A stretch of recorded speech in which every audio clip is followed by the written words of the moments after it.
Well, hello, hello, hello. I know that I kind of set this up for 6:30 p.m. But since there are some people here already, I just went ahead and get started. Like if you're here, just let me know in the comment section so I'll kind of know who is here and who's not here. Yeah, so just leave a comment so I will know that you are here or not here. All right, so the objective of this project is very simple. I'm going to go sort of like from the beginning of the project all the way to the end of the project. I'm going to live stream the whole process. I think it's going to be fun. I don't think I'll be able to finish the entire project in one night, so I'm going to live stream um, on Thursdays, or today's Monday. I'm going to live stream on Mondays. I'm going to work on this project every single Monday until this project is finished. So that'll be fun to see. Well, let's go ahead and get started with the project. So I created a GitHub repo for this project. I call it the insurance premium prediction. Fun stuff. And let's go ahead and clone it. I'm using HTTPS to clone, and let's go ahead and copy this. And let's use git bash. All right, so from here, let's do ls, which lists my working directory right here. So let me cd into desktop.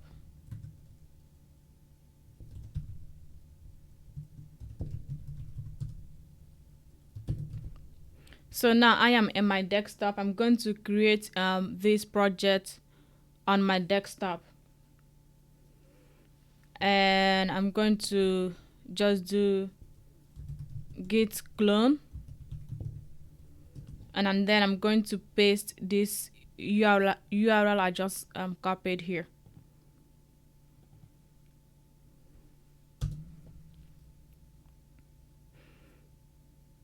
All right. Let's do now here. Let's do dir, and let's cd into the one I just copied. So cd insurance.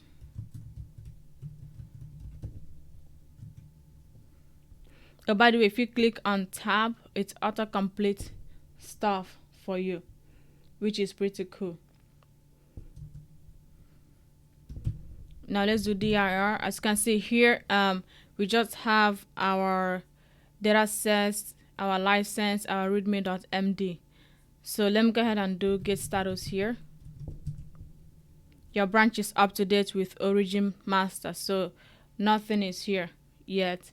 And from here, I'm going to initialize a virtual environment for this project. So if I'm just doing something in Visual Studio Code real quick, I'm not going to create a brand new virtual environment for it. But I know with this project, I'm going to eventually get to where I work on Flask and do stuff with Flask. And whenever I'm doing building a new project with Flask, I like to create a new environment. So I just go ahead and create a new environment for this project. So I know, I'm setting everything right from the beginning. So to create a new environment, I'll just go ahead and do pip-env install. I know just for today, I'm going to need pandas.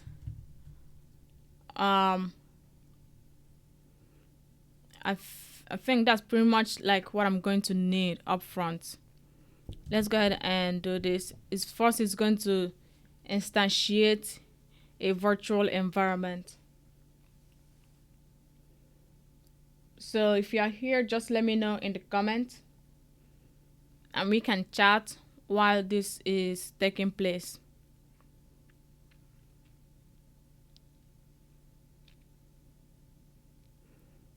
is creating the virtual environment for the first time. And sometimes creating the virtual environment takes time. So now it's creating our pip file and our pip file log.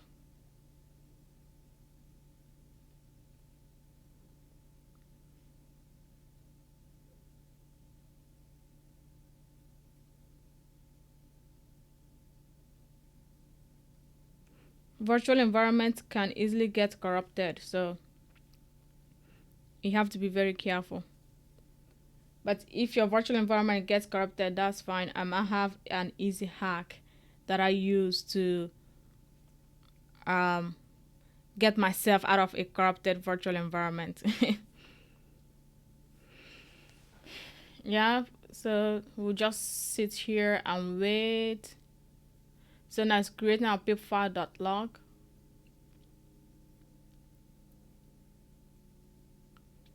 Sometimes virtual environments have a hard time locking the pip file. Like most times, well, from my prior experience, if the pip file if the pip file lock is not locking, it's probably because your virtual environment is corrupted. And you can corrupt your virtual environment by, like, let's say if you create another virtual environment within another virtual environment, that's kind of like an easy way to corrupt your virtual environment. So you have to be careful which folder you're working with.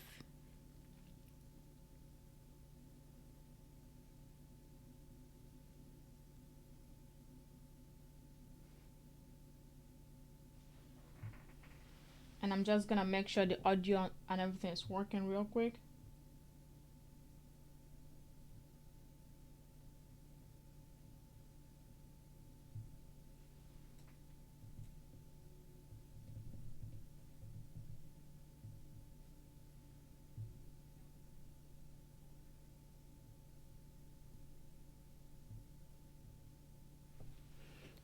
And we'll just sit here for a little bit longer and wait for this to lock. I mean, I could have done this before starting this live stream, but I wanted to work on this project from beginning to end. I mean, of course, I created the repository in GitHub before this project, right? But I wanted to do everything from installing the pip file log, everything before. So if you're just coming in, I just cloned this GitHub repository, and then I did pipenv install pandas. Okay. All right. So our pip file, our virtual environment has been created. Let's go ahead and execute. So right now, how do I know? So let's do ls. So inside this right here, okay, I have my data folder, I have my license, I have my pip file, I have my pip file log, and this is where my virtual environment is. Right here, this is where the virtual environment is located. And so when I do pip env shell to go into the virtual environment, I have to make sure I'm inside the right folder. And I know I'm inside the right folder because I have my license, pip file, and everything in here. So let's go ahead and do get status real quick.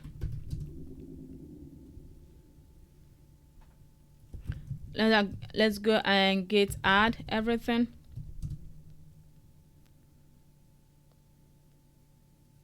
Get status. Okay, so right here,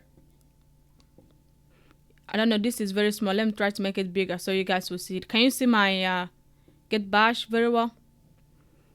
I know the font is really small. But right here, I just went ahead and added my pip file and pip file log.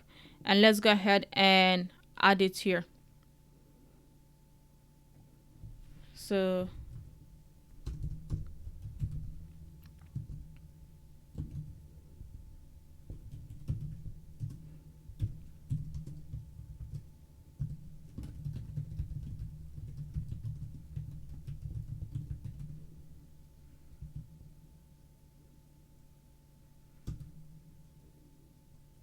okay. Let's go ahead and push it.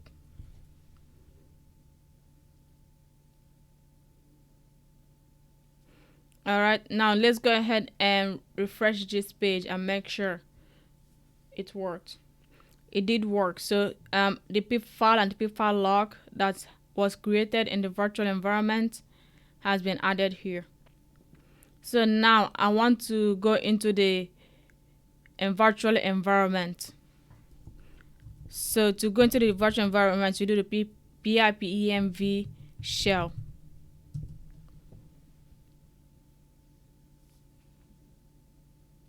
Oh, hey, my friend Juggling Finance is here. Oh, hey, friend. Oh, yeah.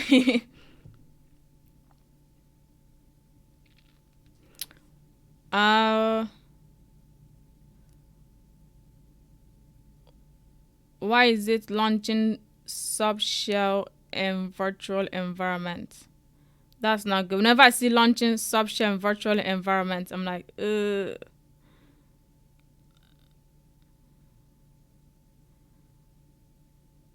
okay, hold on. What am I doing wrong here? Oh, by the way, you're going to see me in Google stuff a lot, like literally. So let's say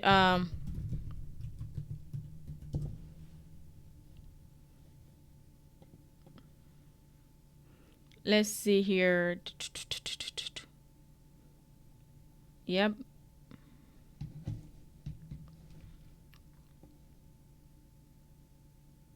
So we've done the installation.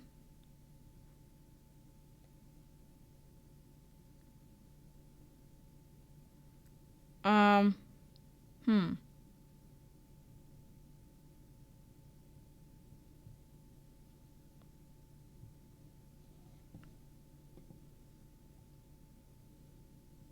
When I did pipemv shell, it should have launched. Ooh.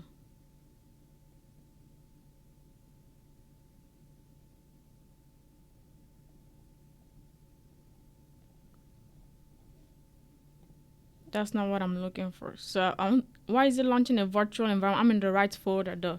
So let me see.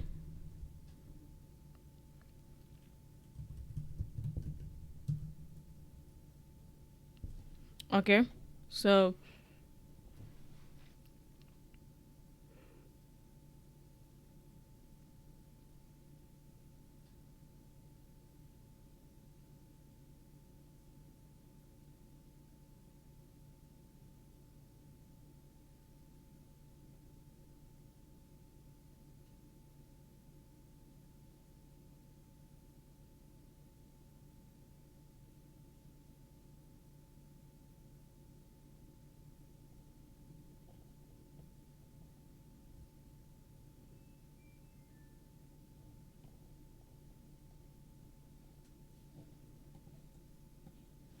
let's see. Env shell.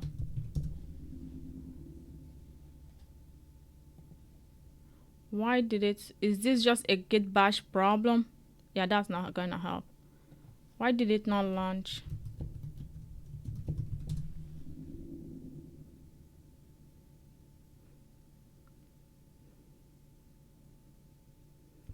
So how do I, like, let me see.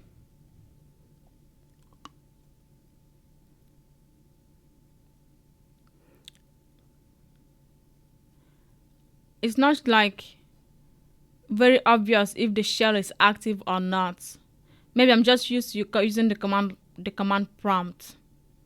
Because when you use the Windows command line and you launch a virtual environment, it will like let you know that you're in a virtual environment, and I like to know when I'm in a virtual environment or not.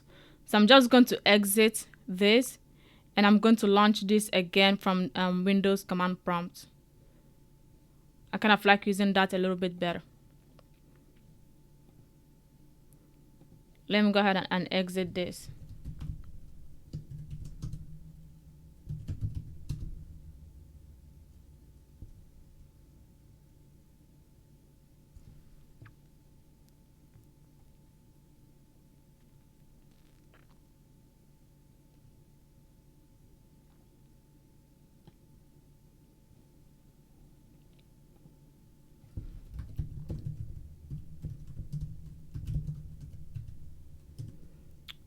Uh,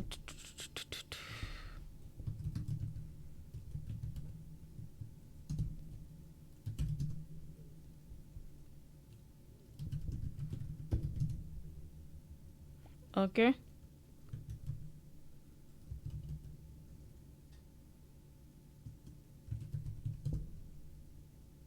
Okay, see, that's what I'm talking about. When you launch a sub shell using the command line, you see, it gives you parentheses, insurance premium prediction, right? And this weird number. And before giving you this, so it's very, very obvious that you're in a command shell. But when you're using git bash to do it, it just says launching subshell in virtual environment, but it is not quite obvious that you're in your virtual environment. So I like the way Windows command prompt does it, and it makes it easier to kind of see I am when you're in the virtual environment versus when you're not in the virtual environment. So this is good. Let's go and close this out. Let's go and close that. Now let's go ahead and launch VS Code from here.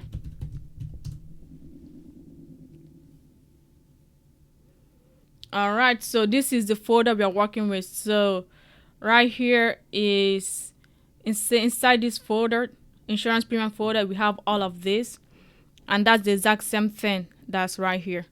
So let's go ahead and begin our project now.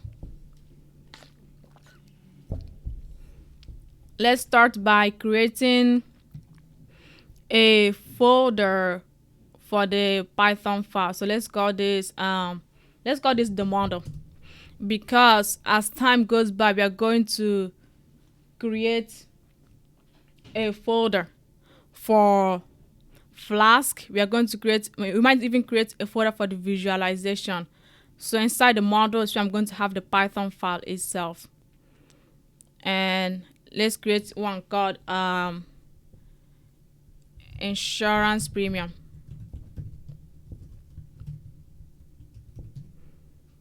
Let's just name it something short. Let's just name it premium dot ipython notebook. So ipython notebook. So ipython ip dot ipynb is how you create a Python notebook, inside VS Code. Click enter and let VS Code do its thing. So this green simply means that the new Python notebook we just created is not in GitHub yet. So if you look down here, it tells you which environment you are in. I want to make sure I'm in the right environment. So see, I've created many environments over time. So the insurance premium prediction is the environment I want to be in. So I'm just go ahead and click on it. So now I know I'm in the right environment. When I go here and install stuff, I'm confident that whatever I install here using PIPENV will be used in my project. Like if you're not in the right environment, you might install stuff here, but your project won't work because the project is not using the right environment. It's not using the environment that contains the things you installed. And that's too much talking. Let's go ahead and import pandas as PD.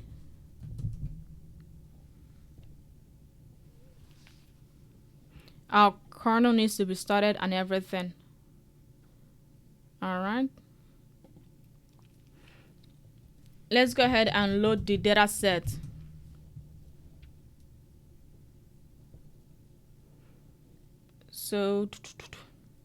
So right here, and in this, if you go to the GitHub URL for this project under data, that's the CSV file I'm going to be using. So to get the URL for it, I just click it, then I click on view raw, and I just grab this URL.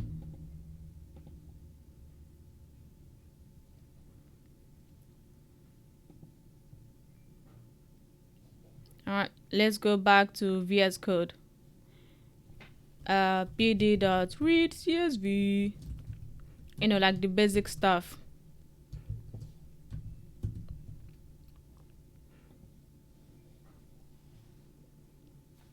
Let's go ahead and save this, and let's go ahead and get status. So we have new files that has been added. Let's go ahead and do get commit. The message will be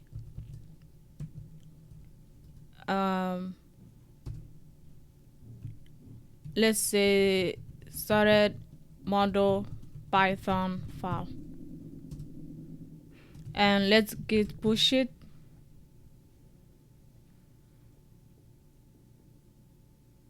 All right, and just to verify real quick, we can go here and refresh this and see our model folder has been added, and inside the model folder we have the Python notebook that we're working with. Pretty cool, huh? Yeah. All right, so whenever I start a new project, like I kind of want to get a general idea of what the data set looks like. So let's just look at the data set in general. And I should probably define the objectives for this project before I move further. So in VS Code, if you press this button right here, it changes it from a code cell to a markdown cell. So here, my objectives for this is to, let's say, explore the data set, that exploratory data analysis, and then I want to wrangle the data, aka wrangle, that's clean data set. And I'm not going to do all of this tonight. This is just me. Like tonight I will begin the project, and every Monday I'm going to live stream and continue the project. And then I want to build a regression model. Build a regression model to predict insurance price. And then I want to create amazing visualization using Plotly, Seaborn, Tableau, and then eventually I want to deploy project using Flask and or Plotly. But that would be a double deployment. If I deploy with Flask and Plotly, that means I would deploy it twice, but I want to use Flask for this one because I really want to practice deploying with Flask using Heroku. So that's kind of like the general overview of what I hope to accomplish in this project. And I don't know how long the project is going to take me. So this is our initial data set. So we have the customer icon. I'm guessing the customer icon is anonymized. Let's quickly look at how big the data set is.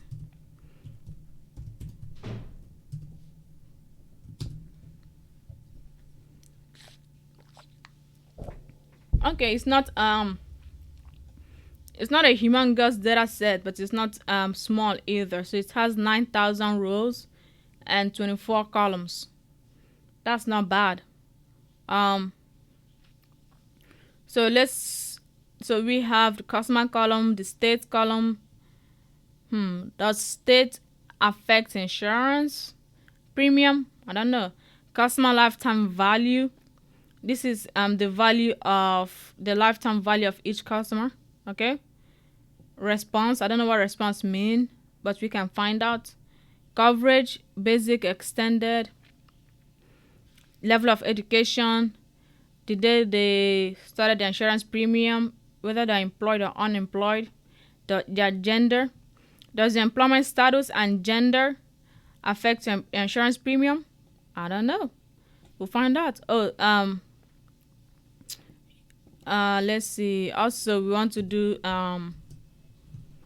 model interpretation.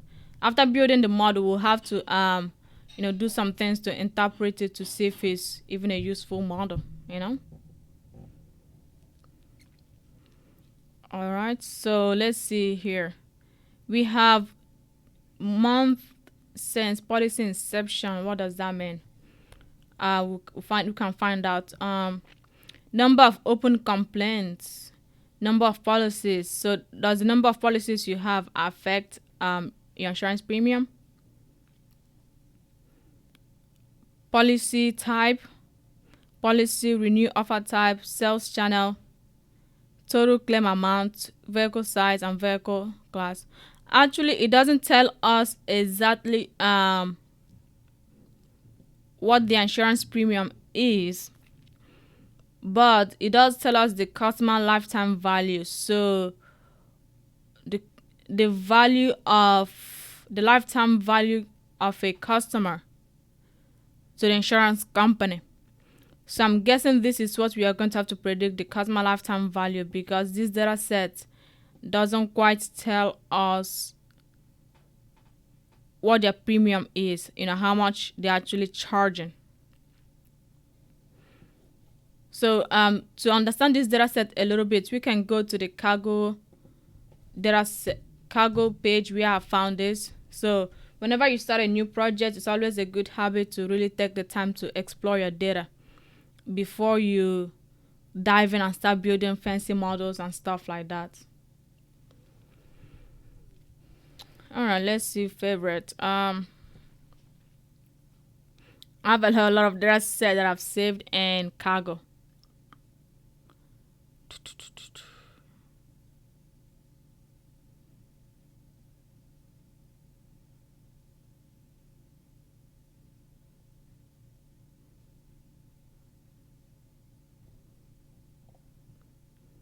If I can find it.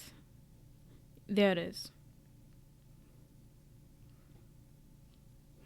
Well, this is not very helpful. It doesn't give us much description about the data set. Okay, I may have to do a little digging myself in order to find what each of these columns mean.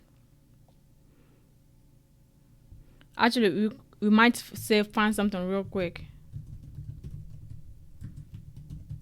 Yeah, I will probably have to do some digging to find out what each column means. No description either. Okay.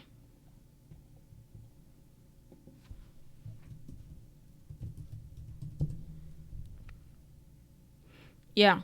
So later I'll just do some digging and find out what each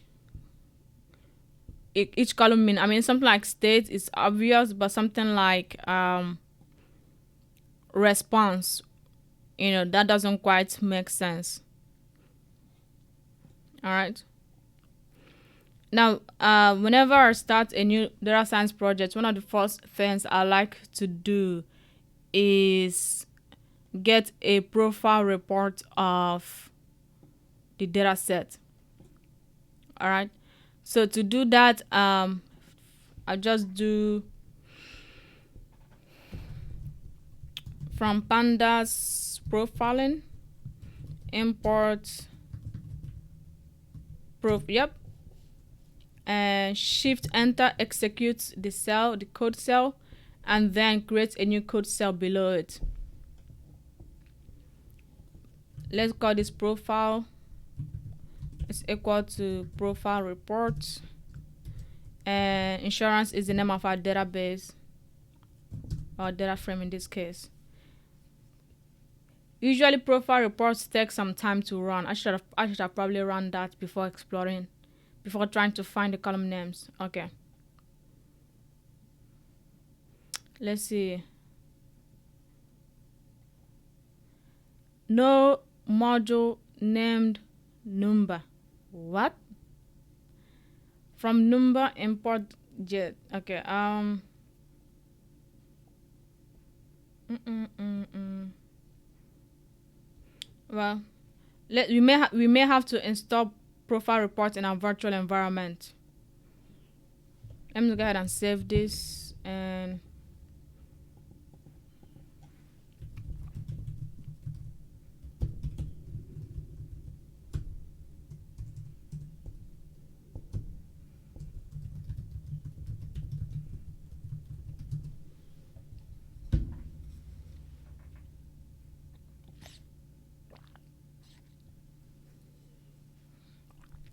I don't want the GitHub page. This is not what I came here for. um there we go. Pip install pandas profiling.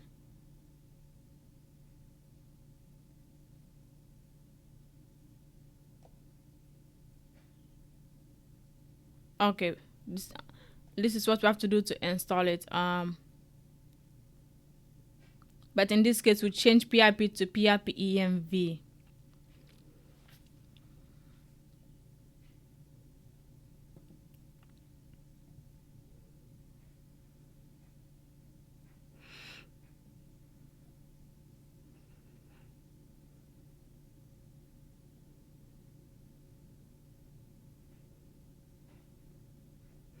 Okay, so this is how we install. We may have to like install this first before we can proceed with. Okay, so pip env install. Trying to keep this where I can. Okay, not that. That's not helpful. Okay, I'm trying to install this pip env install pandas profiling. Open bracket notebook, comma HTML. Let me make sure that's right. Insurance premium prediction, pip install pandas. Before I install anything, I kind of like to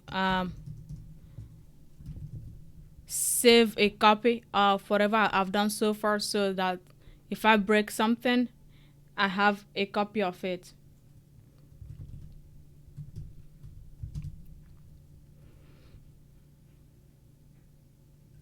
So let's do git add everything. So we need to add that. So git commit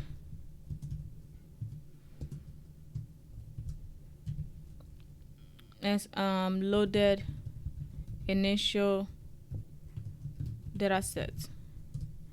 Git push.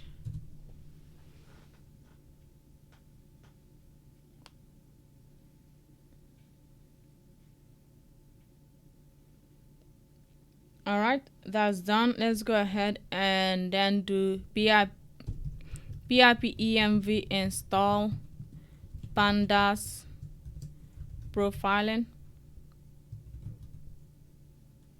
and then open bracket notebook, comma HTML, and let's see.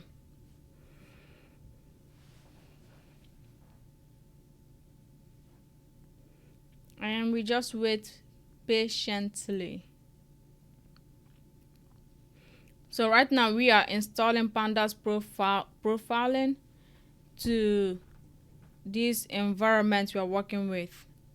So yeah, I think it's throwing this error because it doesn't have pandas profiling installed. So we'll just install that in our virtual environment. You know, one thing I could have done this here, pip, install. So whenever you do this exclamation mark, what it does is it executes shell command inside a Python notebook. Okay, so I could have done that here, but I think it would be better to install it universally in our virtual environment.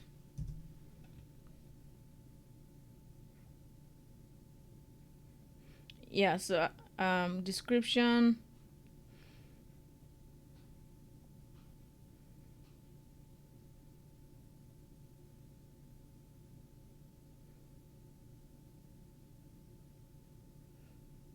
Yeah, I think basically it doesn't have that. So I don't know how long this is going to take to install. That's the thing about programming. Sometimes you execute a code cell, and it just takes some time to run. So I guess we'll just wait patiently while this runs. If you have any questions, just let me know.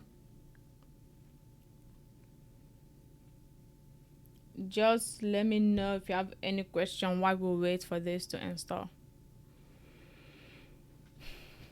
So when is this live stream going to end? Well, I don't know. I'll probably be here to like 8, 9ish. I'll see what I can get done today, and then um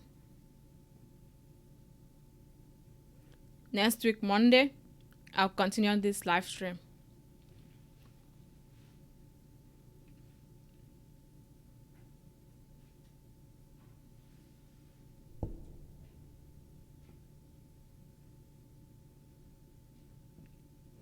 How long is it going to take you to install this? Let's see.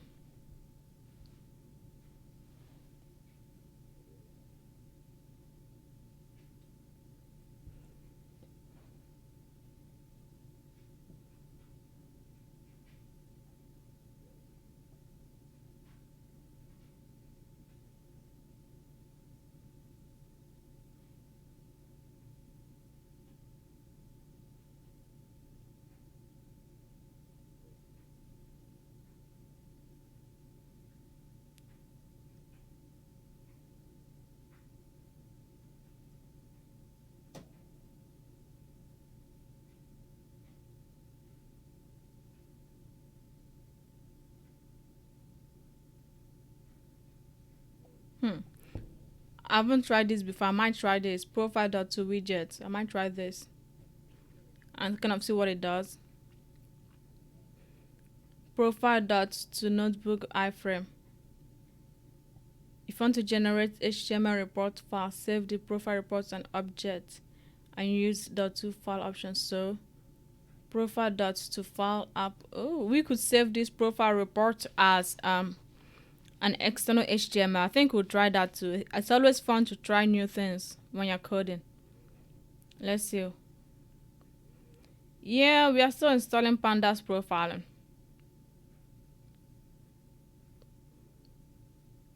I'm guessing we are going to be here for quite some time.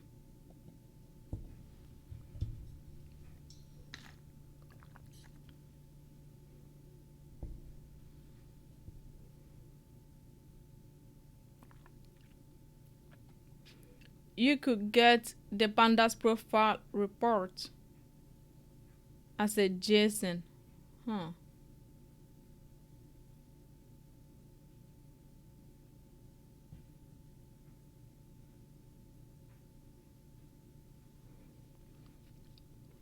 Minimal equal to true.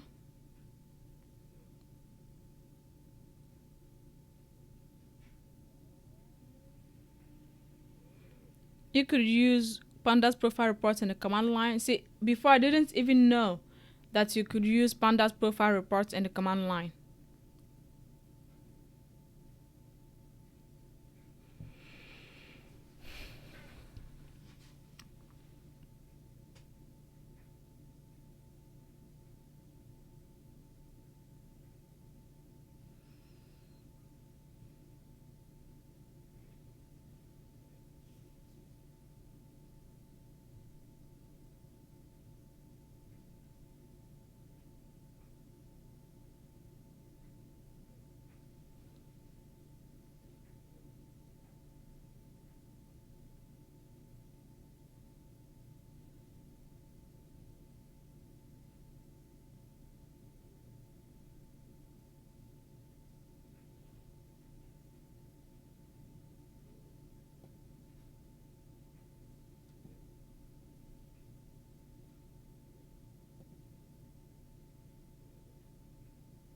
All right, it's now locking the file. So this is good. We are making progress. Let's cross our fingers and hope our pip file, our environment is not corrupted yet. Because if our environment is corrupted, then we won't be able to lock the file. And if we can't lock the file, that's a big problem. We basically have to create a new environment for this project. That's what we have to do.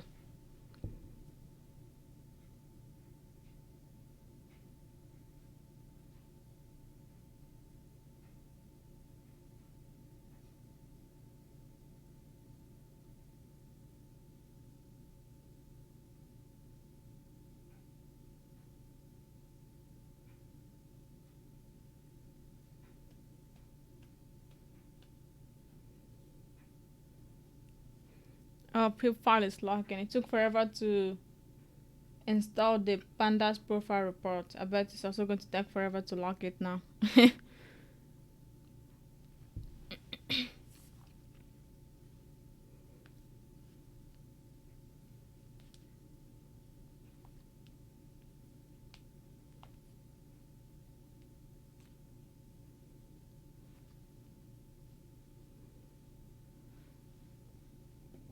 Alright, let's keep reading documentation and see.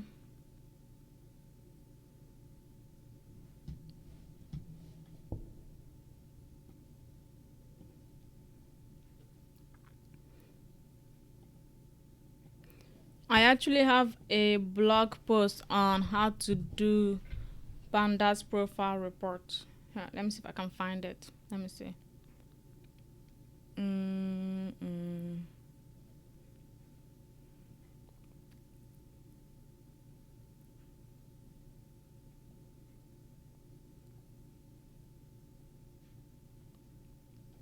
No, it's more recent.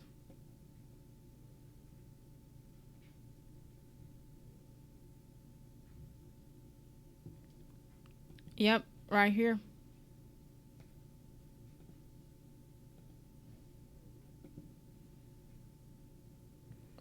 How to do exploratory data analysis with pandas profile report. I have a whole blog post on this.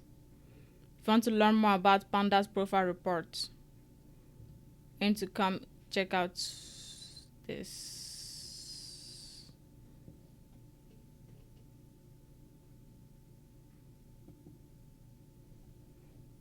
Let's see. It is still locking. Wow. See, I didn't know which environments. I didn't know which packages I was going to use for this project, and I still don't know all the packages I'm going to need for this project. Like, if I knew all the packages I'm going to use for this project, then I would just like install them up front, so I don't have to like wait in the middle of my project for stuff to install and lock, and it's taking forever. Am I just impatient or is this normal? Yeah. See, this is one of the downsides of live streaming. You guys have to wait through this stuff with me. If I wasn't live streaming, I'll just edit this part out, so you guys won't have to wait through it with me. But here we are.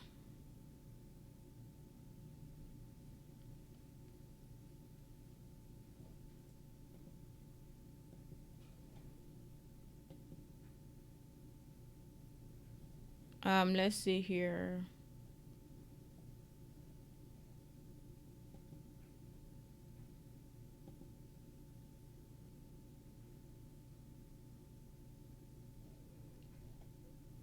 All right, let's see. I'm actually curious about the code.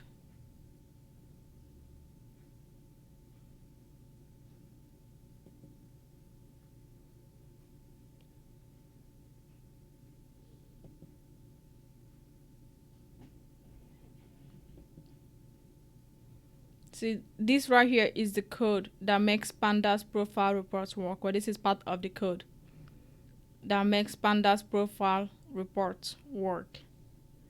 I think this is just amazing that I could go through and look at the code, you know.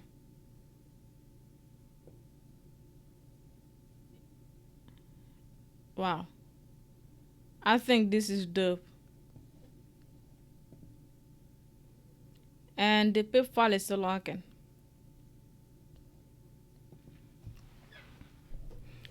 And you guys should ask me questions so I'm not like bored just waiting for this.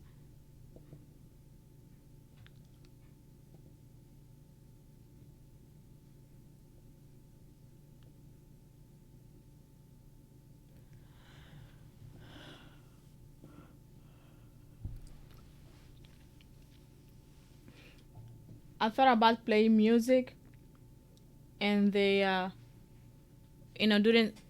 down times like this, but copyright issues, I don't want to get in trouble.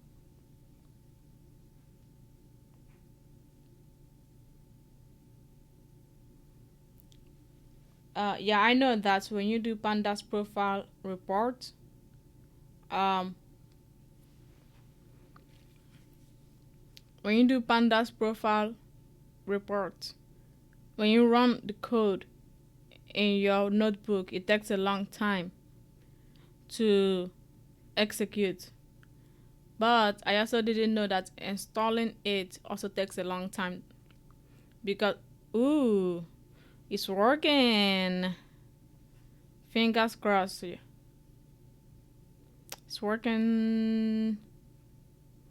Fingers crossed. It's working. Fingers crossed. It's working.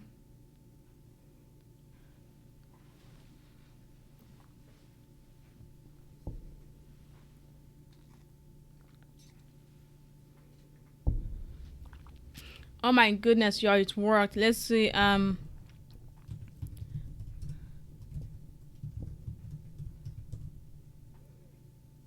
Oh yes, our pip file and pip file lock was modified. Let's go ahead and do git commit. I like to commit, as often as possible. So like if anything happens and I destroy my local environment, I have a backup online. Let's call this installed pandas profiling report. Git push.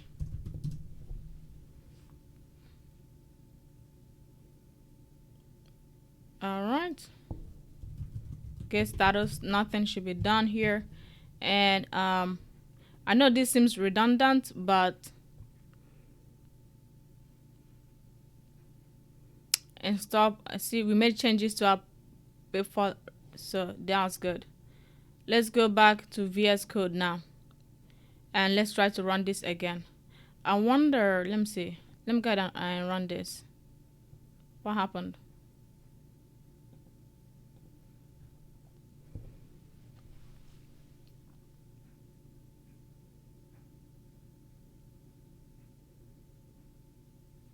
All right, let's see.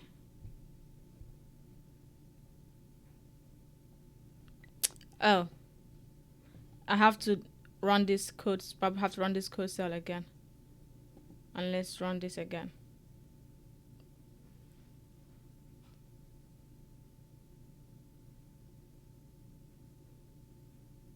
Hmm.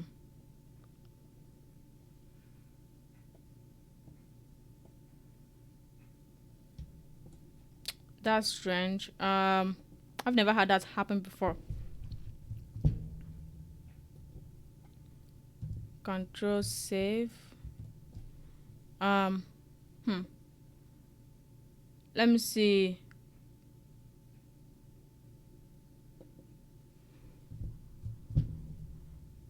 Let's go ahead and save. Okay, everything is saved up until this point.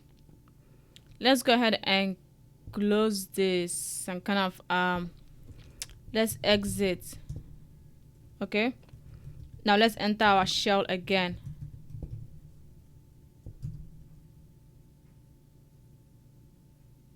Okay, and now let's do code. Let's launch again and kind of see.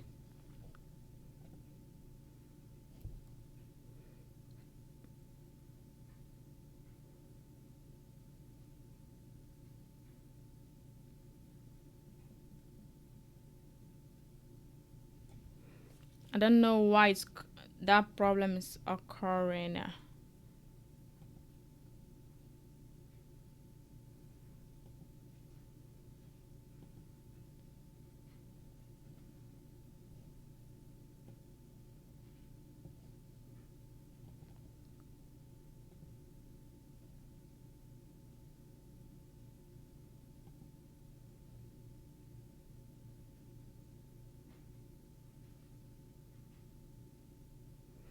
You know the thing about okay, I don't know why this error is occurring. That shouldn't be. No module named number from number import jet. Okay.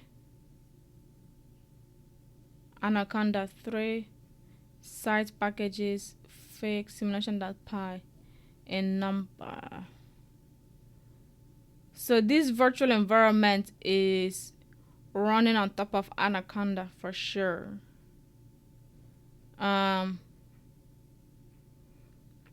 Let's boot up Anaconda real quick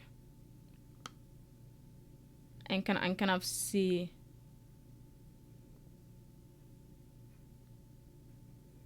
I thought it was baby because we don't have pandas profiling report in this environment, but it's not because this environment is built on top of Anaconda, right? And Anaconda already has pandas profiling report, so I'm guessing that wasn't the problem. Let's go to environment and let's search for is it called Numba? Never heard of it before. Okay, see, Numba is not installed. Let's go ahead and install Numba. I have no clue what Numba is. This is literally my first time seeing that Numba thing. But we'll see. Hopefully that's all the problems.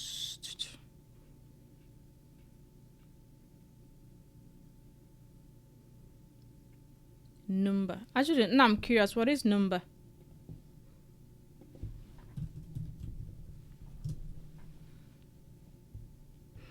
A high performance Python compiler.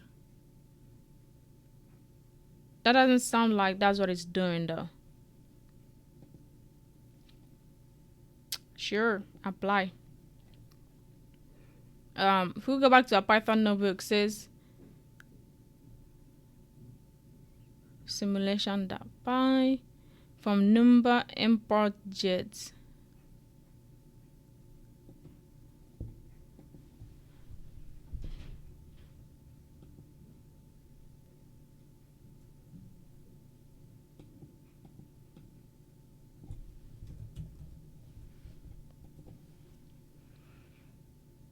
Actually, that might be it. Yeah, actually it is. Jet compiler that translates a subset of Python and NumPy into fast machine code using LLVM. Huh. That's interesting. Well, now we have Number. If we go to installed, we'll have Number right now. So we may have to, let's say, we may have to exit out of this Python shell and then go back into the Python shell before this will work. I don't know. But let's go ahead and execute this again and see if we run into an error.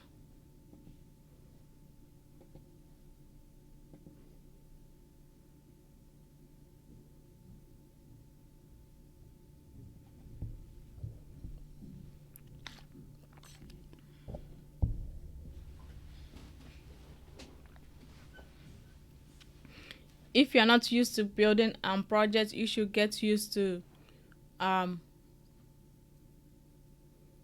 running into errors when you're building your project, because it will happen over and over and over again. Ooh, it works. See, number was the problem. We didn't have number. Number. I'm just playing now. Uh, all right. Let's see what our profile report looks like. All right. Okay. So this is what we have.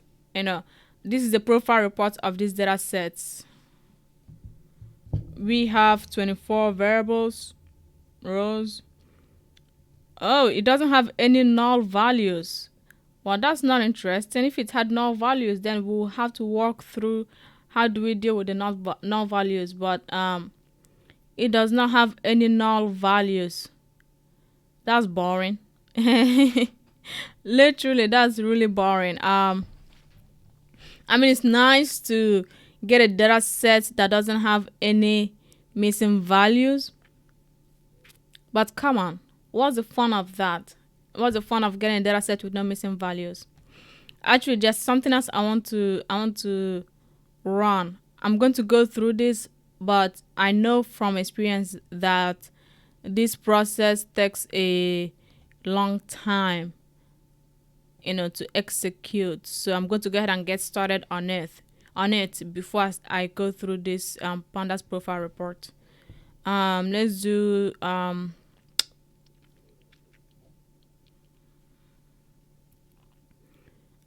Anaconda base,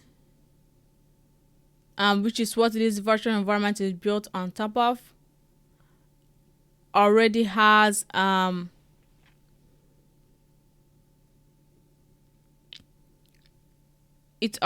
Seaborn. But when I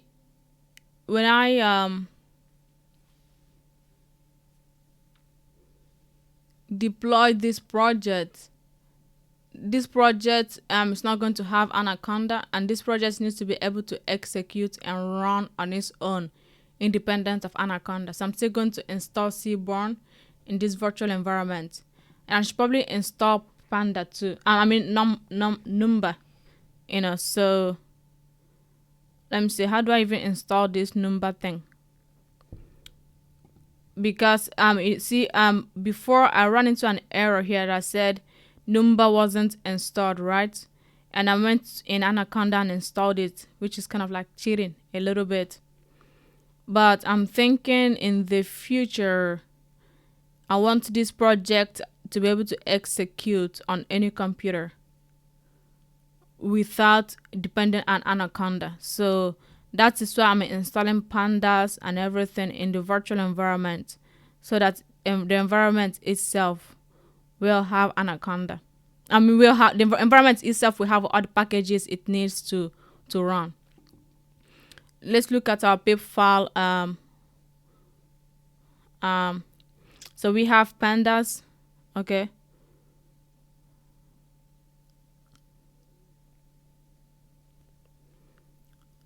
Okay, yeah. All right, let me go ahead. Okay, let's say number. Let's say.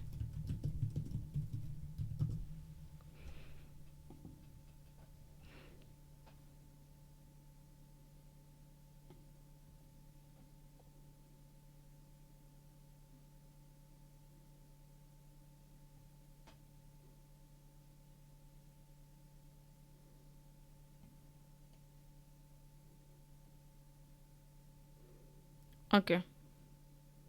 And just to verify something real quick, install Seaborn.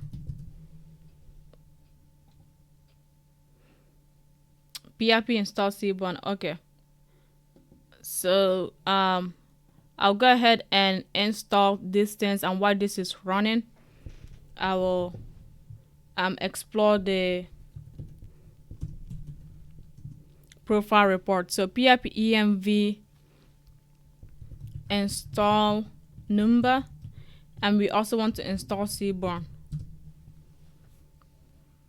Okay, so if we go here and let's get back to this. So while this is installing, oh well, that was fast. Okay, I guess that was fast. while this is installing, we'll go ahead and go through this.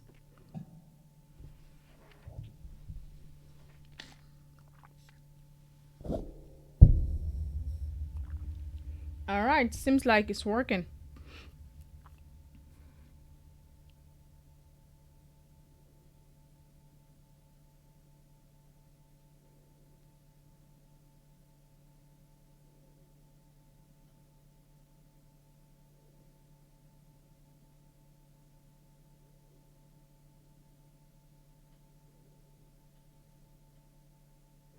All right, we have that now. So let's go ahead and import Seaborn as SNS.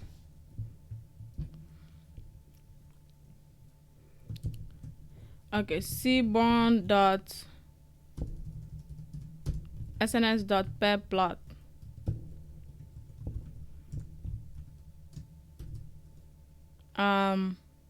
Insurance.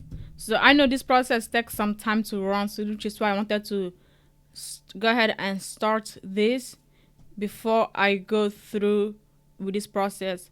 But before I run this code, so I want to go ahead and save everything online. So get status, I have get status again. I want to add, the model, so you see this this thing that's kind of like yellow orange. Yellow orange just means that it's not on GitHub yet.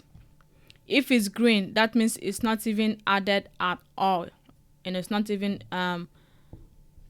being added at all. So let's go ahead and git commit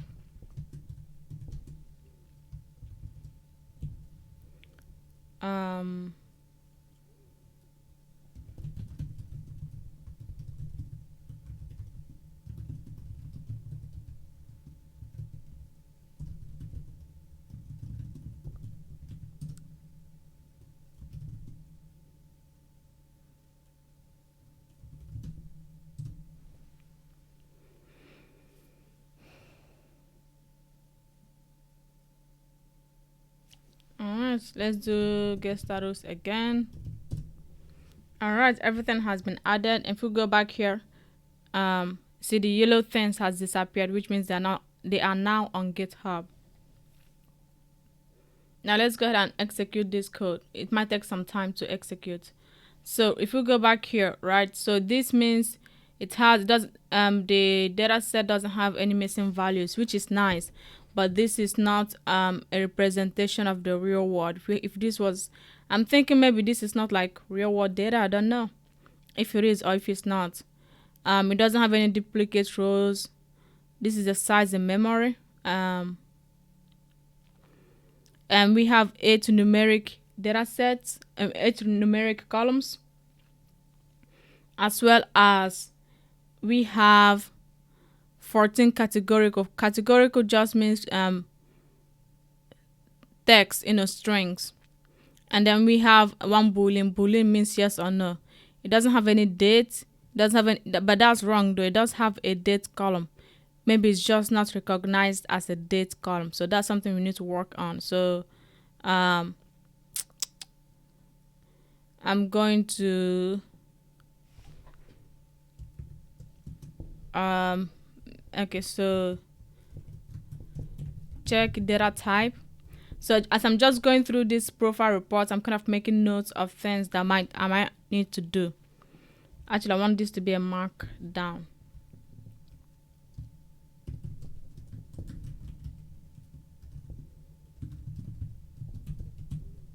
So this is kind of like a mental note for myself. Profile report says no date column. Wrong. Convert date column to date. Okay, and then it says no URL, text unique, rejected, unsupported. I'm not quite sure what text unique mean. So we'll see. Okay, let's go ahead and start looking here. I told you this was going to take some time to run. So one is effective to date has high cardinality, 59 distinct values. So cardinality, high cardinality just means the number of unique values. Cardinality means number of unique values, and high cardinality means it has a high number of unique values. So, and this is effective to date is a categorical, it's being recognized as an object, which is a string. But actually, I bet you this is actually a date. This is a date column that is being recognized as a string. So we need to work on that.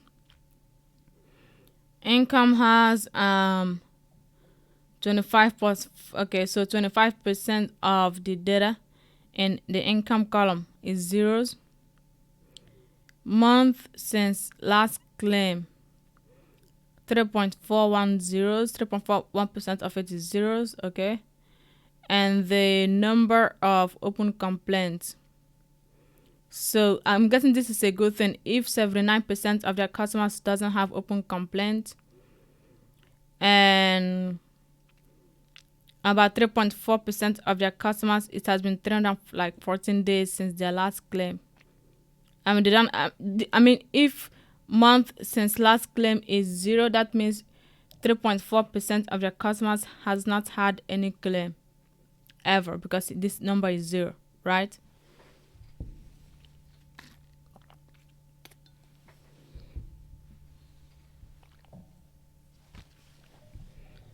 So and this is also a good number. Okay, so income to about 25% of their customers, whoever this data set is, has an income of zero. That's troubling.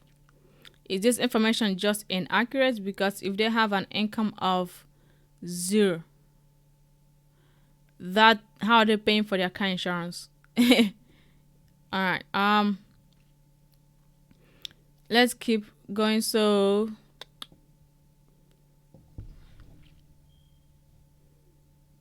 ooh, this is done. Oh, that looks so good. Okay. Yeah, this is about 10,000 data sets, so this is a lot of noise. And I don't every time I execute this code, I don't want this to run again. So I'm just going to go ahead and comment that out. And I'm also going to go ahead and comment this out, because I don't want, if I run this code cell again in the future, I don't want these two code cells to execute.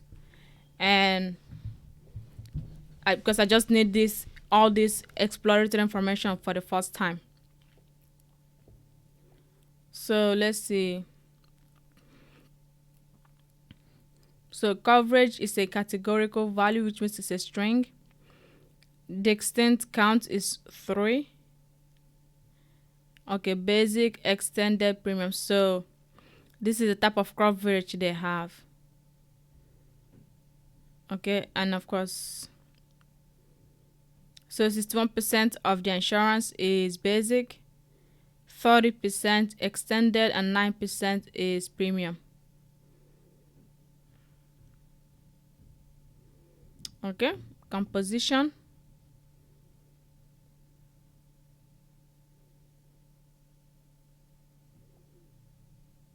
All right.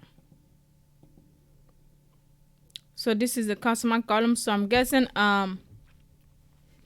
the customer column doesn't really matter, So we need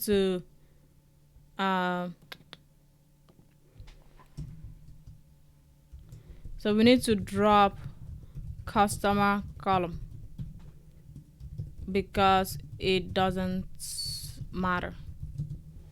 Okay, and then we need to encode coverage column. So these are like this. I'm just kind of listing the data wrangling steps I'm going to do to clean up this data set.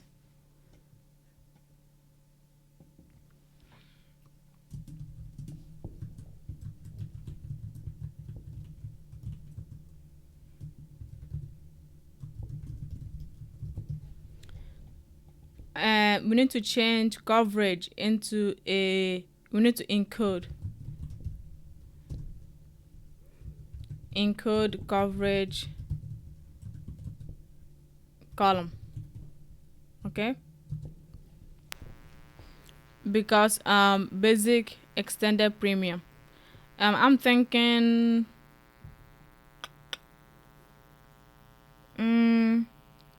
ordinal encoding might work for this one. I don't know. I might experiment with different encodings for this.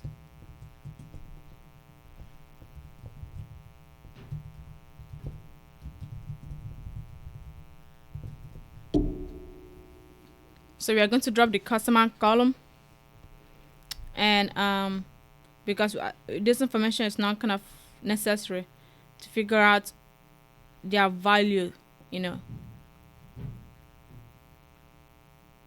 Yeah. All right, so customer lifetime, so this is numeric, so let's see here. So target column for prediction will be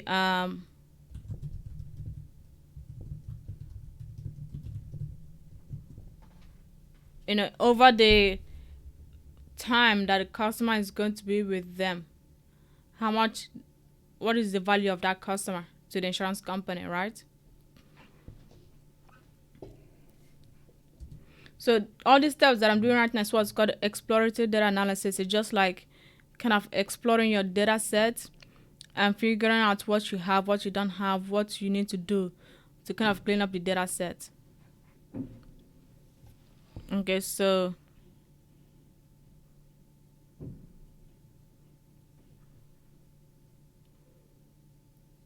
customer lifetime value. Okay, and then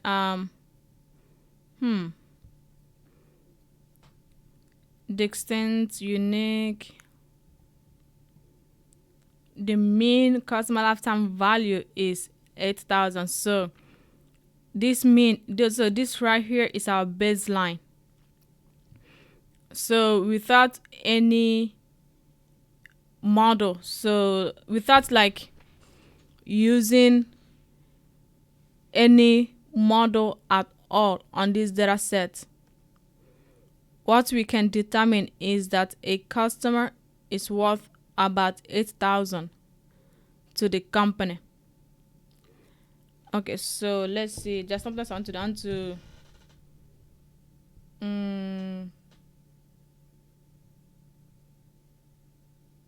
So mean baseline. So if you're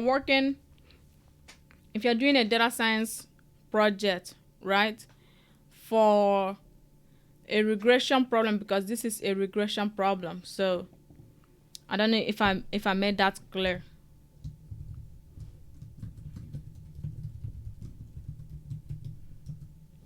This is a regression problem we are dealing with right here. So the mean baseline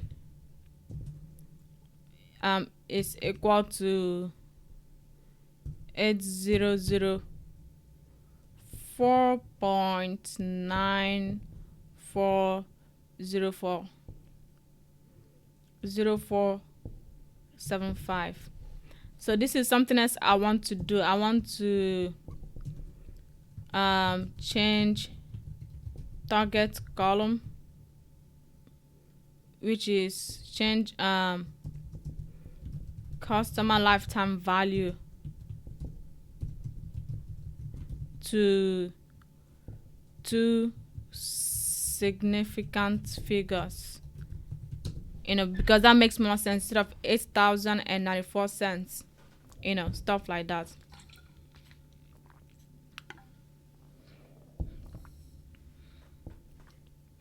The minimum value of a customer to this insurance companies about 18,000, about 19,000. The maximum value of this customer, of a customer to this insurance company, is about 83,000, which is not bad.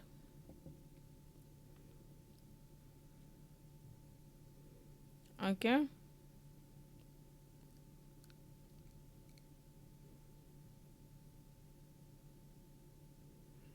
standard deviation of this.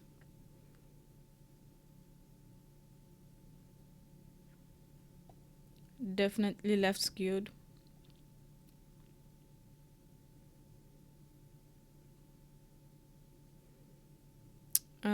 Okay. And then extreme values. Let's go ahead, and so this is education categorical. So education, it has 5 distinct count right here. Okay, so just bachelor's, college, high school, master's, doctors. Composition, okay. So education is a categorical variable too. It's a categorical column, and it only has 5 unique values. So this needs to be this column is important because hey, they might use your education level to determine your lifetime value to them. Okay, so here we'll encode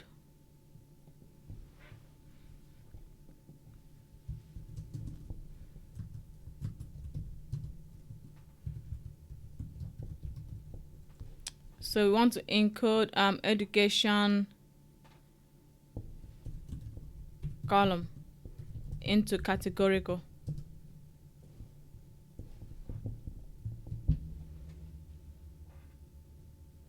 All right, let's say effective to date. So it has 100. Okay, so obviously this right here is a date column, but it's been recognized as an object column. And just to verify that real quick, we can quickly do, let's see, um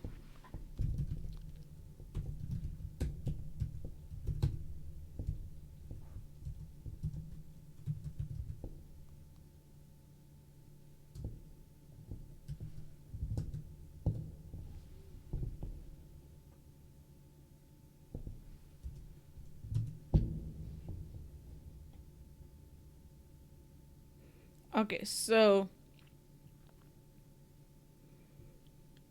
okay, respond effective to date. So effective to date is date, but it's being considered an object, so we need to work on that. We need to change that. Okay.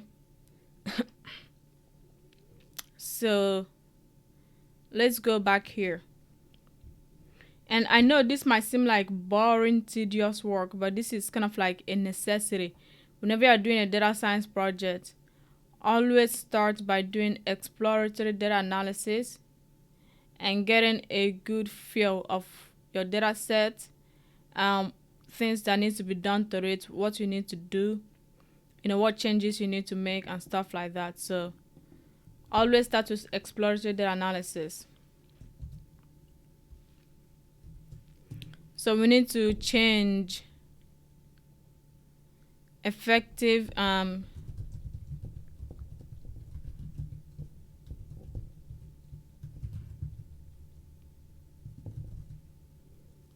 change effective into from object to date. Okay.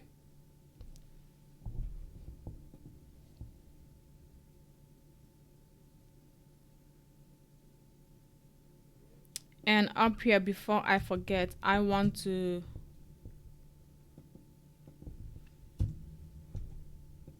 find the meaning of column names.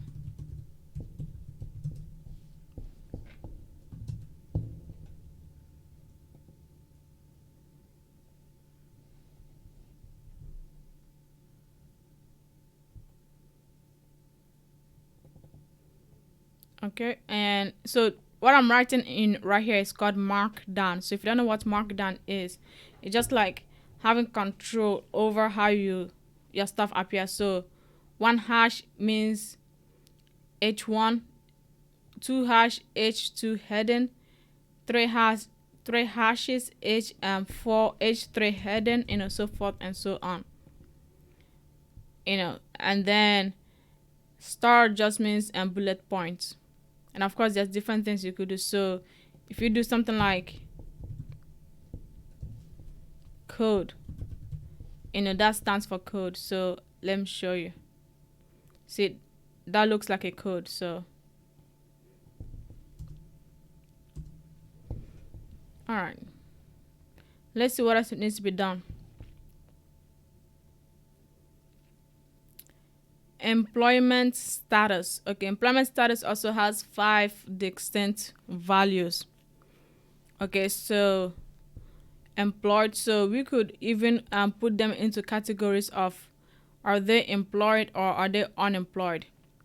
Oh, so employment status is actually aligned with income. Okay, you see the where it says income of 0 is 25.4%. Employment status of unemployed is also 25.4%. So the people that are unemployed have an income of 0. So what you see here is so some kind of like correlation, between these two columns. So it makes perfect sense. So employment status, let's see here. Employment status is important if they are retired, disabled, medical leave, unemployed, employed.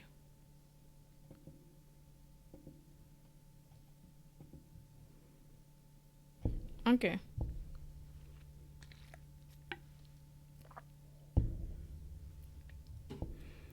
So so again, employment status is a categorical value that we want to change into numbers, right? So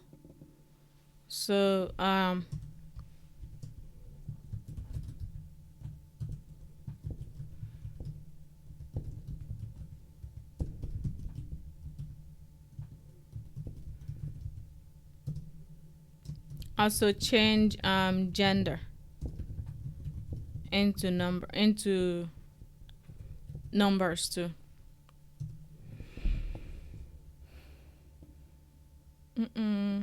Okay, let's see, about 51% male, 49% female. All right, and then income, the minimum is 0, mean, maximum 99,000. Okay, and it's already a numeric value. Location code. Okay. Ooh, does your location affect what, like, how valuable the company think you are? I think we might, even though we don't have the actual insurance premium here, we might reverse engineer it by dividing their lifetime value with how long they stayed with the insurance company. But we'll only be able to do that if we have the length of time they were with the insurance company. But let's keep exploring the columns, before. Let's keep doing exploratory data analysis before we decide exactly what we're going to do to this data set. So location is also a categorical value that needs to be changed into numeric because, hey, maybe your location does affect how valuable you could potentially be to the insurance company. So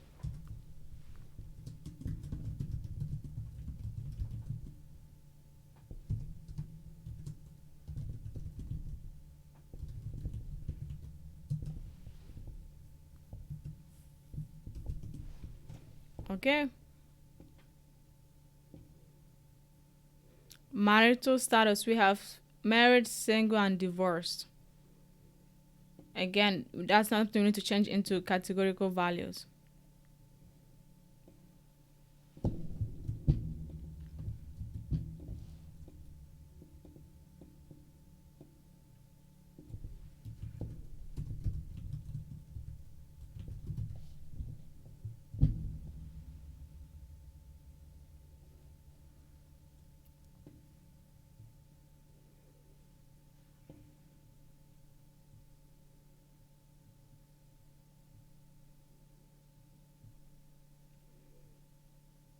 Let's see here. Monthly. Oh, it does give us the number. Wait. Why did I think it didn't? It does give us the monthly premium. Wait, how did I? Oh, it's one of the columns that was hidden in here. Oh my gosh, I can't believe this.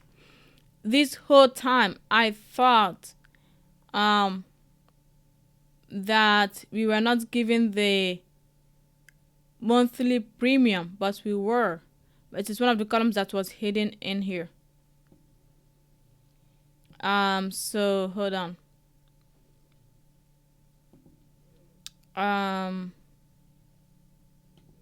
Let me Google something real quick.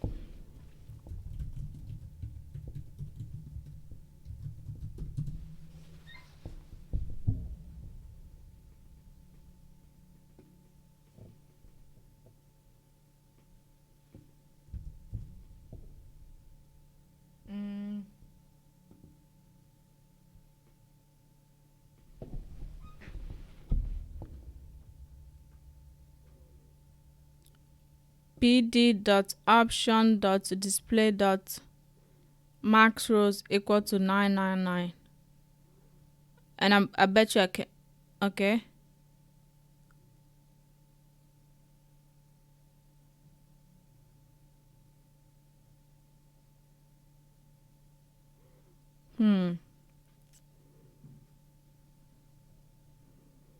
Okay.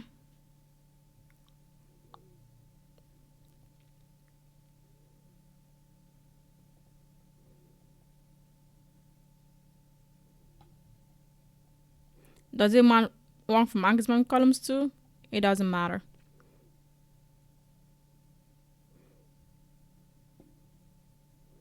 This is the code that I want here. pd.options.display.max rows equal to 9. Let's go ahead and run this. And let's run this again.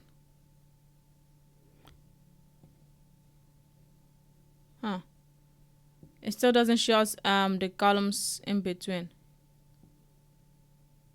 Max columns, maybe.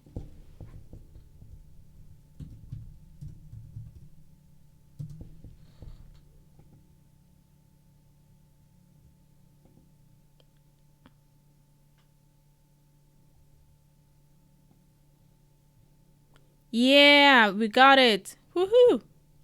Okay, so with this code right here, we are able to see everything inside.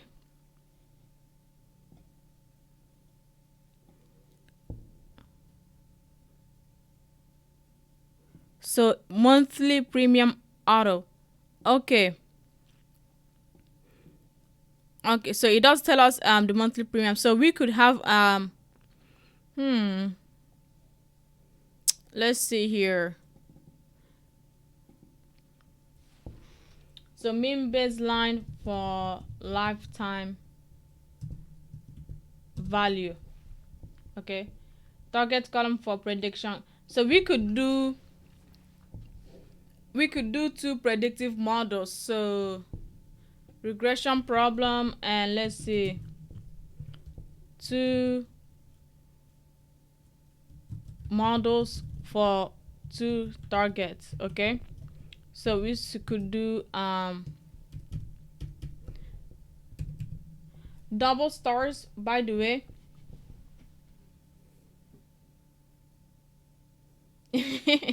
Yeah, juggling finance said that happened to me once. So yeah, max columns work. So so double stars means make something bold, so I want to one target equal to predicting insurance premium. Okay.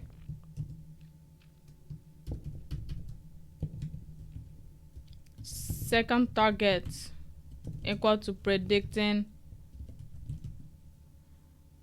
customer lifetime value.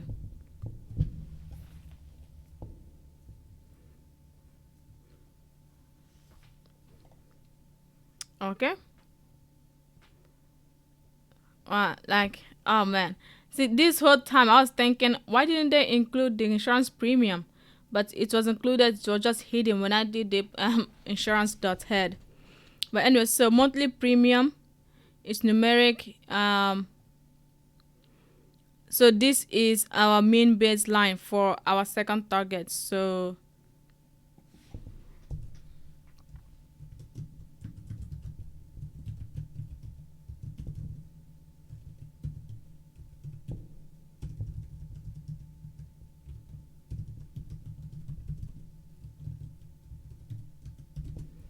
it's equal to 93, this number.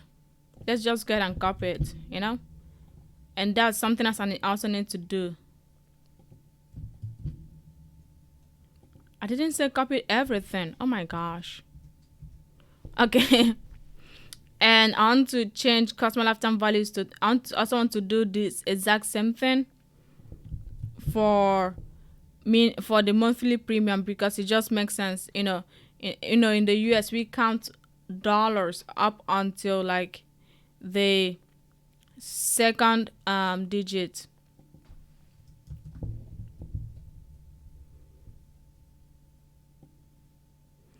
Change monthly premium. So you see, this is one of the reasons why it's so important to take the time to do exploratory data analysis. Exploratory data analysis is not like the fancy modeling stuff that you do.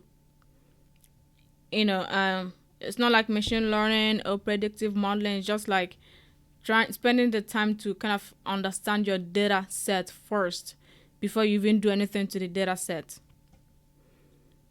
So I think at the end it would be nice to kind of like how do you add a check mark? So look at correlation, between monthly premium and customer lifetime value. And of course, when we build our flask model with our flask model or plotly model, depending on how I decide to launch this, you'll be able to enter different variables and kind of you'll be able to see your monthly premium, and then you'll be able to see your value to your insurance company. But it's gonna be fun, I promise. But let's see how to add check mark and markdown.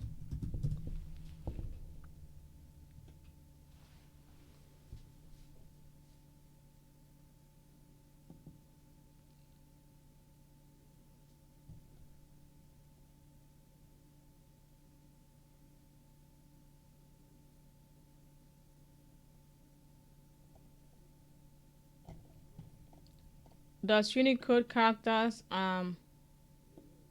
create check marks?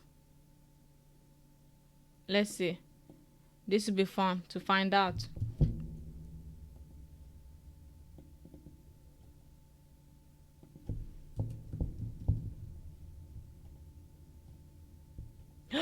It works. Oh my gosh, it actually works, y'all. Look, did you see that?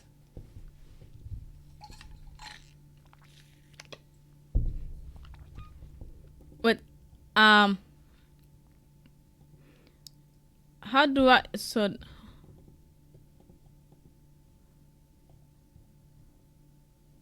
no, it's still there.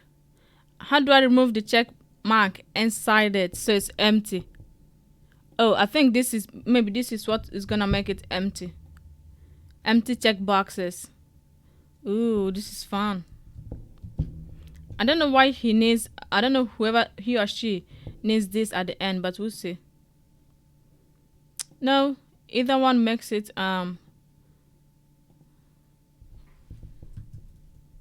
Let's see.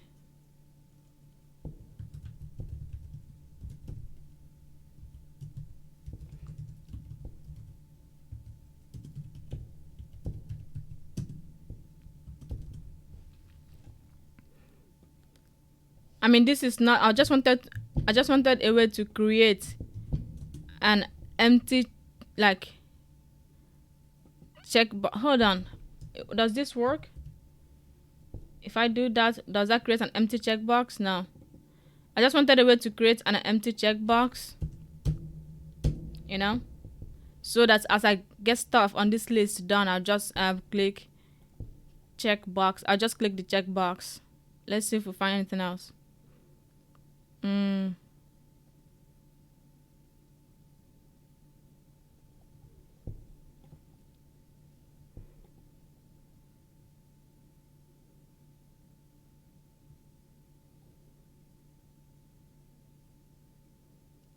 Oh,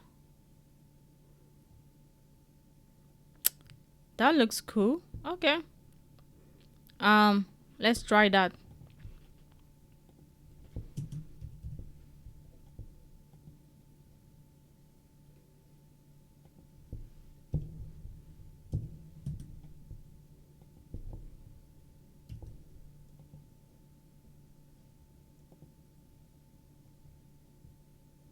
Oh my gosh, it actually works. I know, I get so excited about little things like this. Okay, but so then I can go back and add X to this, you know? Right.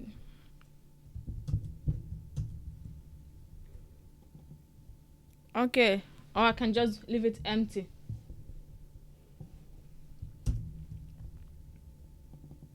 So this is really cool. As I complete stuff, I'll come back and here and check it off so I kind of know what's done and what's not done. You know?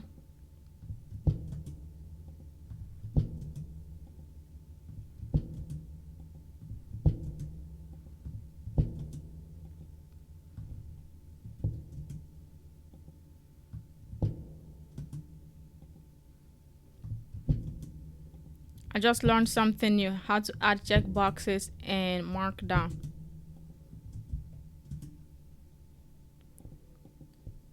I'm just still going to leave this here. Okay. Oh, I'll just put this in a different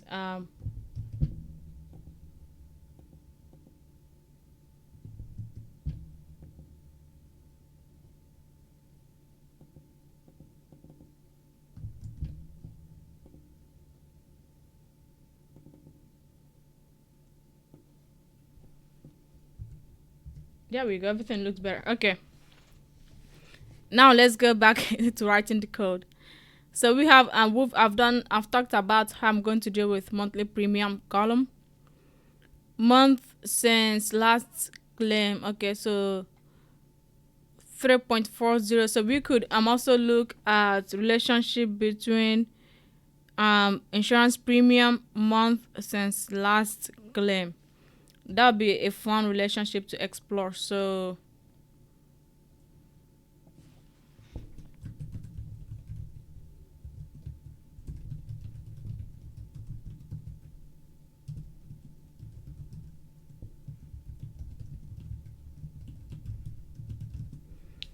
month since last claim and insurance premium. You know, like if you have if you have frequent, if you have frequent claims, is that going to affect your insurance premium? I know. I mean, the natural answer will probably be yes, but let's not make assumptions. Let's let the data tell us. So I'll go ahead and just comment what I've done so far. So git commit, so if my computer crashes like it often does, I have all of this online. Okay.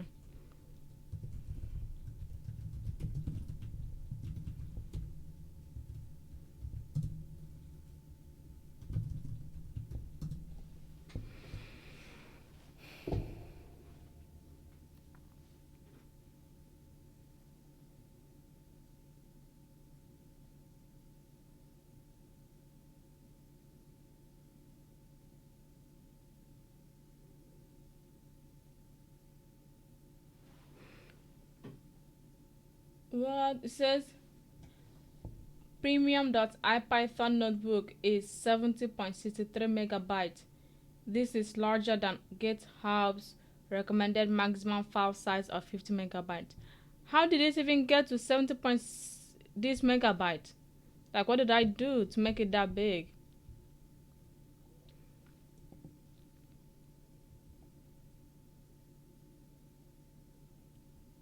Oh, I think I know why. It's probably because of this seaborne stuff. It's probably because of this seaborne stuff that's why it's like a huge file size. But still, I'm just gonna go on GitHub real quick and verify that everything is loaded correctly. Yep, exploratory data analysis 1 minute ago. 1 minute ago. Okay.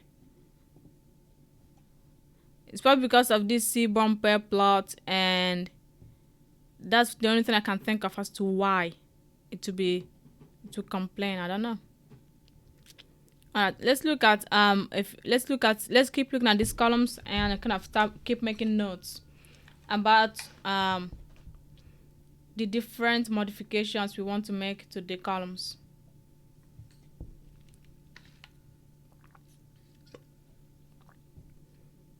So on my next video, I'm actually going to explore the column names, or I'll probably try to find it before the next video, so that we'll kind of like have a better idea of what the column names mean.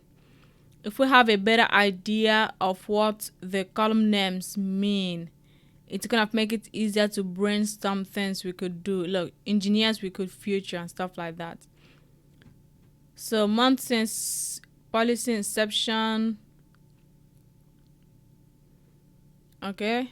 And then of course, also we need to change this into integer because change month since policy inception into two significant figures. Well, 48th month or 48.06 month. Does that even make sense? 48 month and 6 days, I guess. Let's see.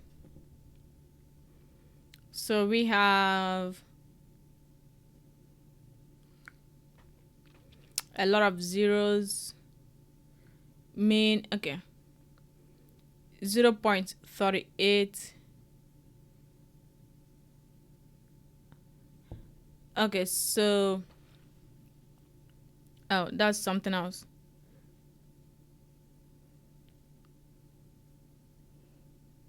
Minimum is 0, maximum is 99. Okay, I think I'm just going to make this into an integer.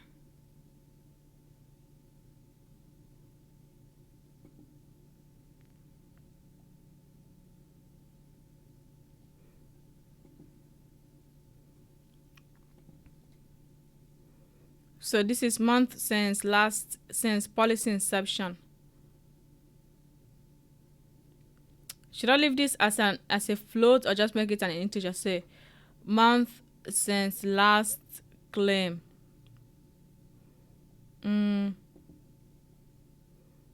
Does it make sense to have this as a float? That's the question I'm asking. Are you going to be like, oh, it's been like 15.6 months? Okay, 15.6 months. What does that translate into? Does that translate into 15 months and 6 days or 15 months and 6 weeks, which doesn't even make sense. You know, um, the maximum is 35. Common values.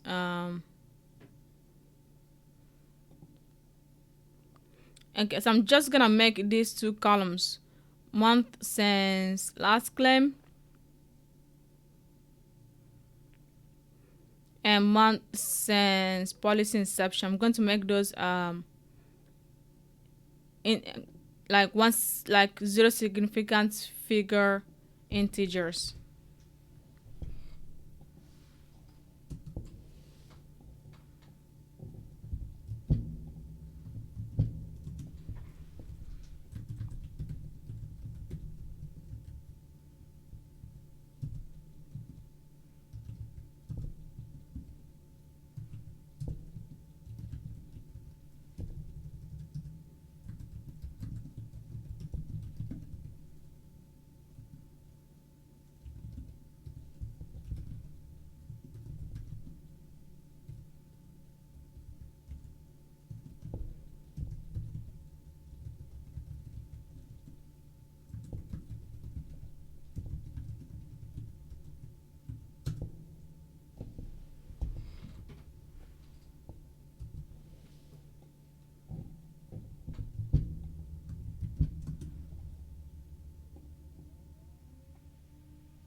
Okay, so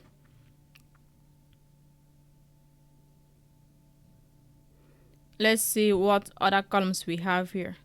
So number of open complaints.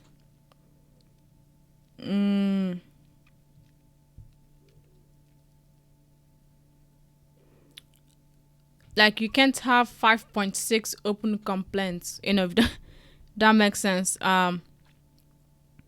Let me see at the data. Let me look at the data type.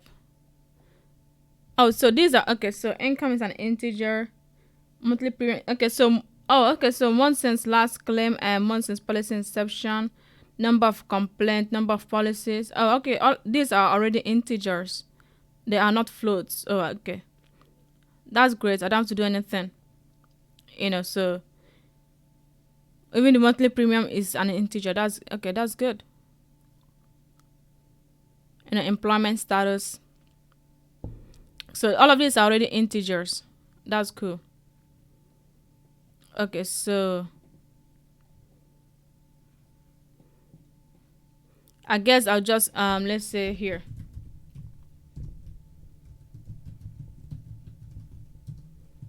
Between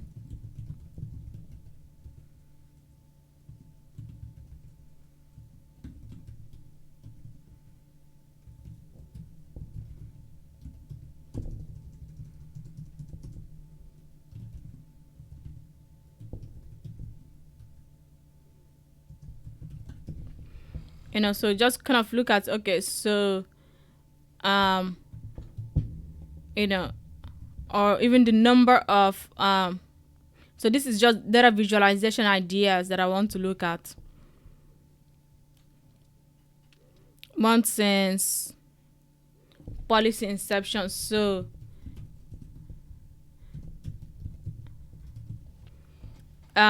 is like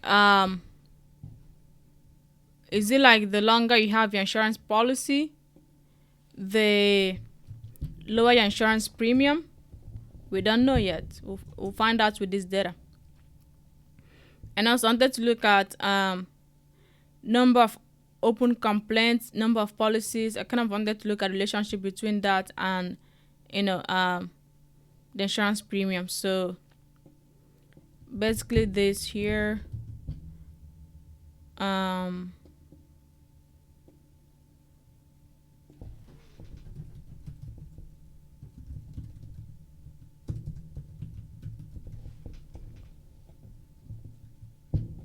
oops.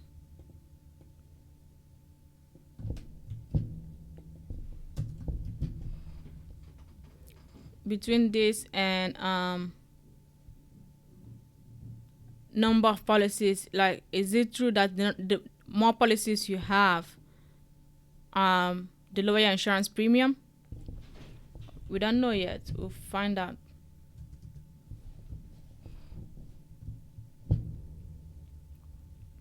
So what other? So these are the kind of these are kind of the visualization ideas of things to explore.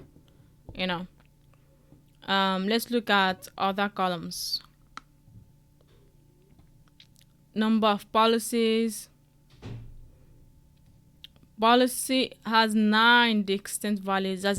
Does the type of policy you have affect your insurance premium?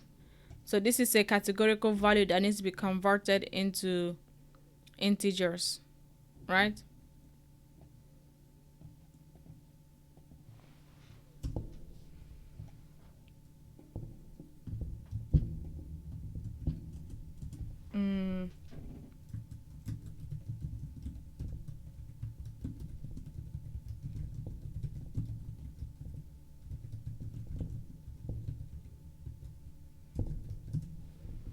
Does the type of policy you have affect your insurance premium? We don't know yet. Okay, so the type of renewal offer they were offered, but the problem is that we don't know what offer 1 means. We don't know what offer 2 means. We don't know what offer 3 means. And the type of offer you got, does it really affect your insurance premium?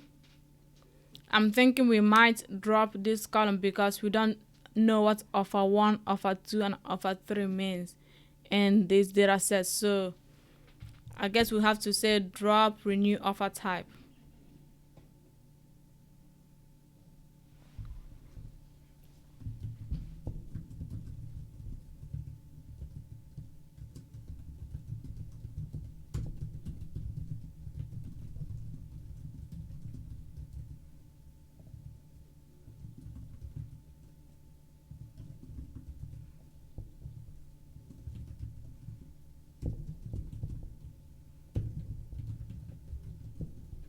So whenever you're, let's say, dropping a column, whenever you're dropping a column or whenever you're making significant changes like this, make sure you kind of add a note to yourself. So like when you write your blog post or when you do your Plotly Dash app, and you want to explain your process to somebody, you have like a logical reason as to why you dropped the column, or you engineered the features that you engineered, or you explored the relationship between different columns. So as you're doing your data analysis, make sure you are writing down the reasoning behind your work, and so you can keep track. And the thing is, like, I won't come back to this project till next week Monday. Like I said, I want to live stream every Monday and work on this project until it's done. And when I come back next week Monday, I want to know exactly where I'm at, what I'm doing, and how to move forward and stuff like that. Alright, so response is a boolean. No and yes. So I guess this is another column we need to drop because we don't know what response means. Response to what? Okay. So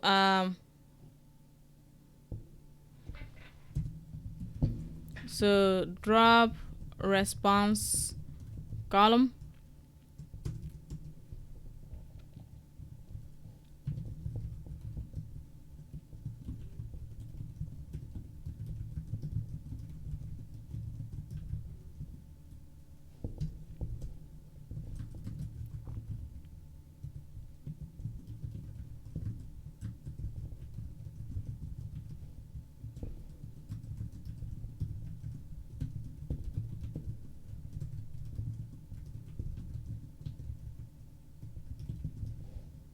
So response is another column that we are going to drop. Okay, and now let's see response and then sales channel. There's four, it's categorical, there's four distinct ones: agent, branch, call manager. So does the sales channel affect the insurance premium? We don't know that. We'll find out. So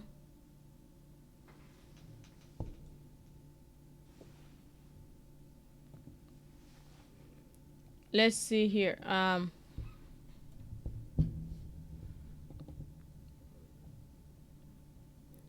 So change sales channel to category to integer. Okay, so these are like things that we need to do. Like these are the things that we need to do even before we get to the model. So states, distinct. There's 5 different states. So this particular insurance company operates in 5 states only. Okay.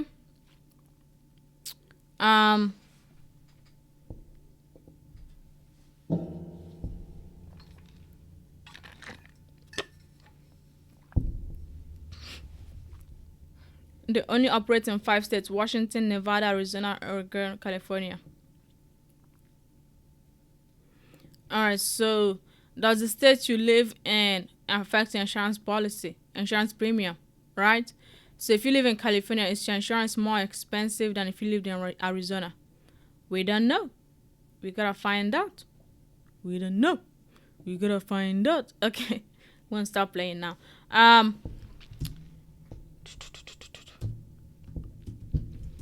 So change states to categorical, no, to integers. Encoding, of course. And then I want to look at relationship between state and insurance premium, and of course lifetime value.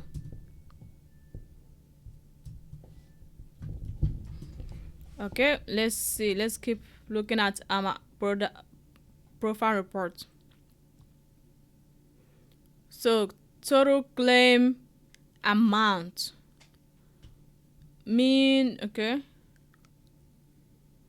Could we even predict like how much somebody's total claim is going to be depending on other factors? I don't know. But yeah, I want to look at the relationship between total claim amount and insurance premium.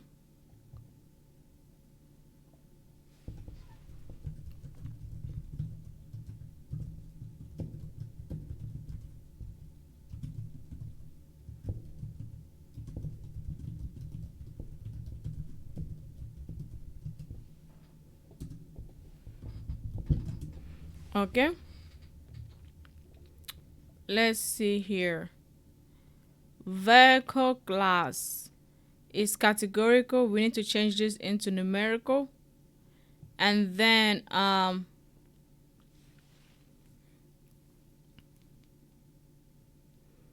yeah, it only has 6 distinct values. So, and then also I want to see like does the type of vehicle you have does affect your insurance premium. That's also a relationship to explore.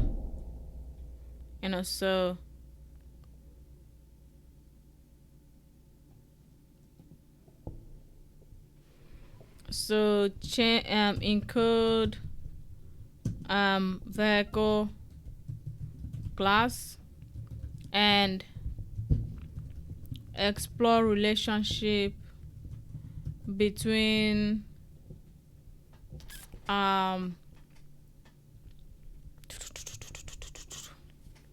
vehicle class and insurance premium, and of course also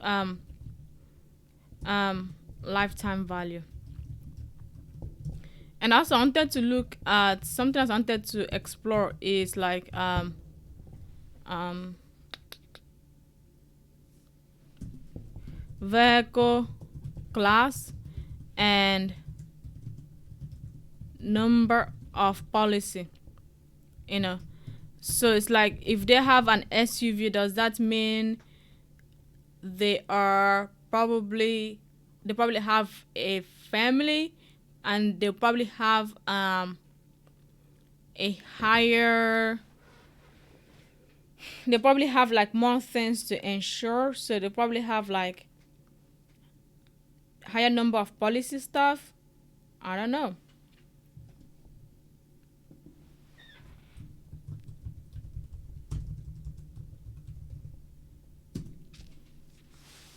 You want to explore vehicle class and number of policy.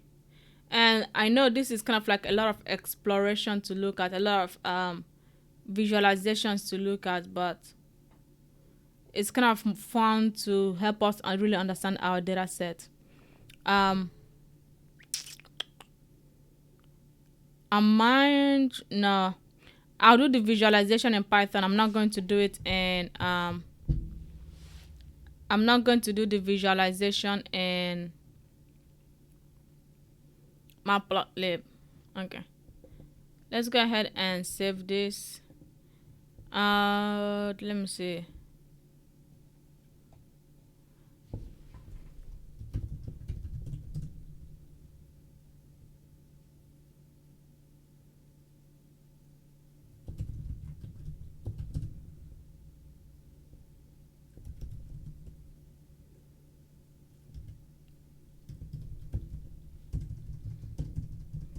Actually, before I get commit that, let's go ahead and finish this up real quick. I think I'm almost done with all the columns. So yeah, and maybe vehicle class and marital status.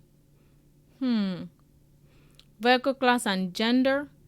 Does a person's car I feel like a person's car says a lot about them, you know. So let's see, I might be wrong though. Vehicle class and gender, vehicle class and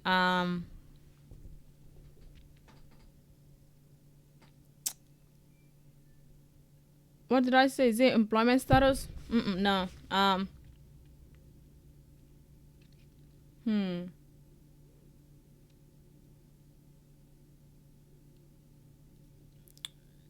Yeah, let's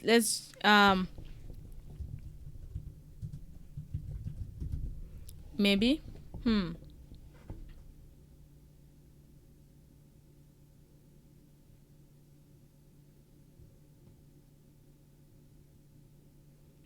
I don't know. I guess we just have to do some data exploration, kind of find out more about our data set. All right, so that's vehicle class, and let's do vehicle size. I feel like vehicle class and vehicle size.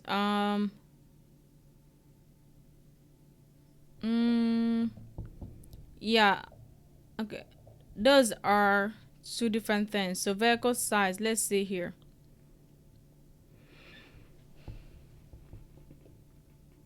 Let's see vehicle class and vehicle size. And let's look at some relationship between vehicle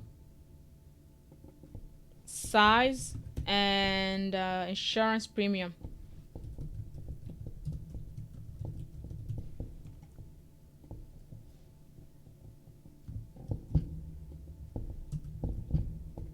And of course lifetime value.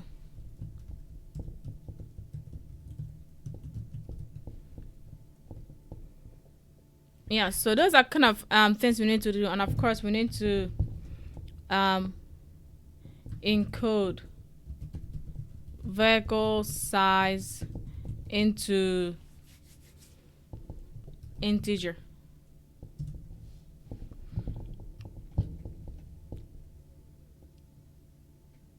Okay, so let me go ahead and push this to GitHub. So right here I've written down, I've kind of done exploratory data analysis just using pandas profile reports. This is one of the reasons why I absolutely love pandas profile reports. It kind of gives me a good overview of my data set up front and gets me thinking, which is really good, So I was able to explore my data set and think through some things and make some initial comments about how to clean up the data set and what to drop, some visualizations to make. These visualizations that I'm going to create will just help me further explore the data set. And I think that's what we are going to do next week, during next week's stuff. So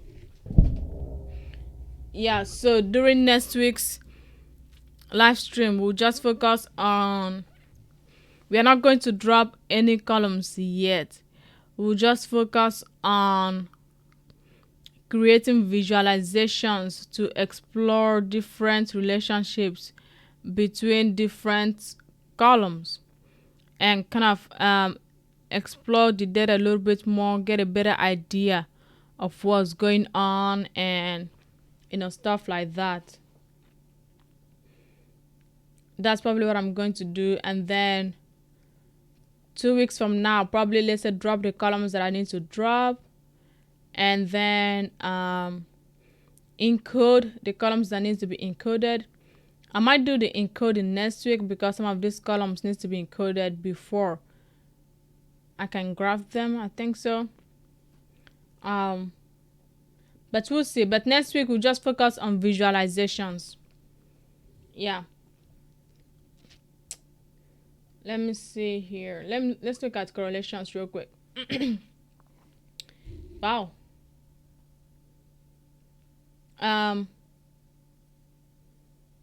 So red means it's highly correlated, and blue means it's not correlated, and white means there's no relationship. So here, this is telling us that there's a high correlation between the number of claims and the premium, and then but there's low correlation between income and total claim amount. And then there's even a higher correlation between, also a correlation between lifetime value and the total claim amount. And of course, there's perfect correlations between this. That's what the super red means. And then monthly premium auto and lifetime value, there's some kind of correlation there.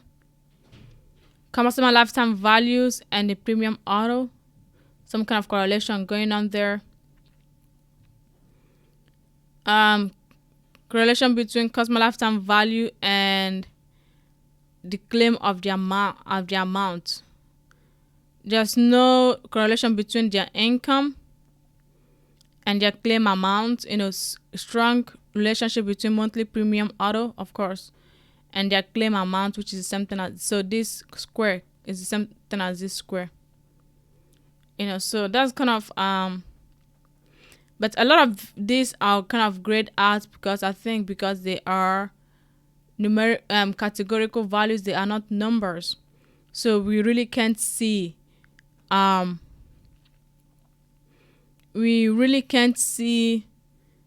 correlation. But once we turn these categorical values into integers, then we can kind of see a better correlation between stuff.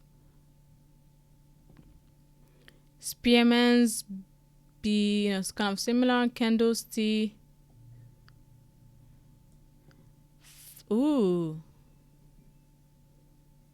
Oh.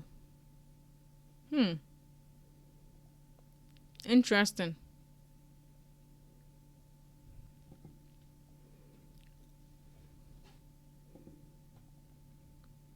That looks dope, actually. And of course, we get missing values, counts,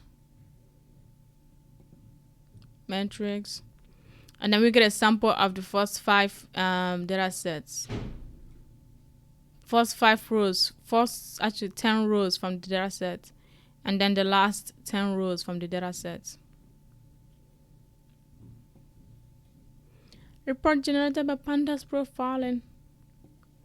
Yeah, so pandas profiling is my bread and butter. I absolutely love it. Yeah. I think this is a good stopping point for today. Let me make sure everything is saved. Save everything. And then let's look at this real quick.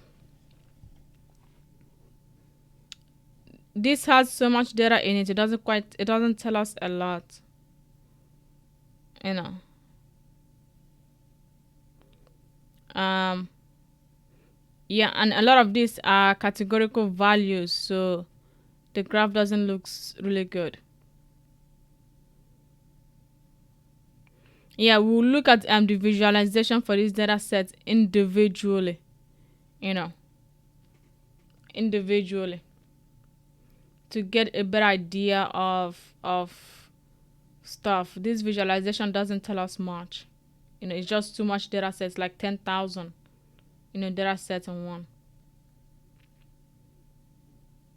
Yeah, next week what I'll do is probably get a sample of the data set, and then using a sample of the data set, I'll kind of recreate this so it will make more sense. Anyway, that's kind of it.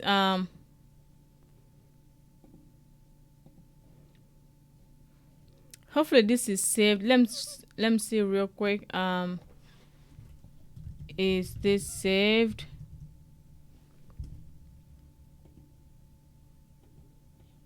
I don't know. Let me go ahead and push this to GitHub, and let me see.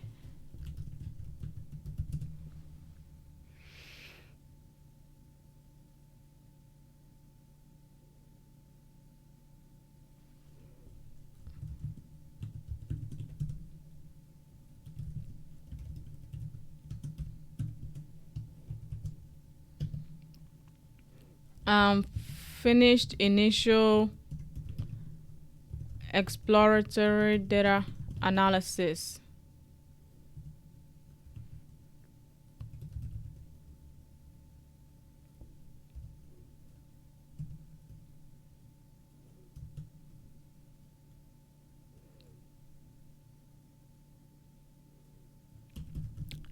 Git push.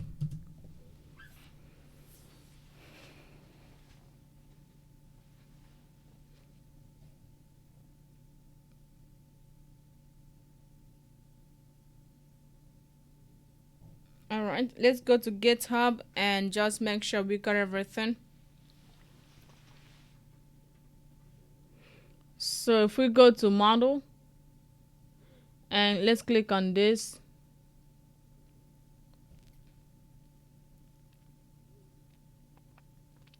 it may not load correctly.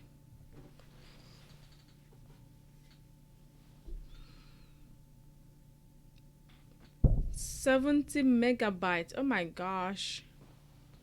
How did that even happen? I'm just wrapping up stuff here. So if you have any questions, just let me know. And this is just me verifying that everything was saved correctly online before I exit.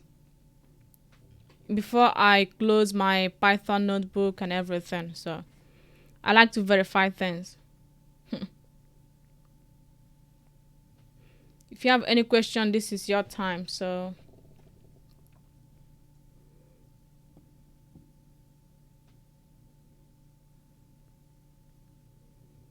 I think this is still loading.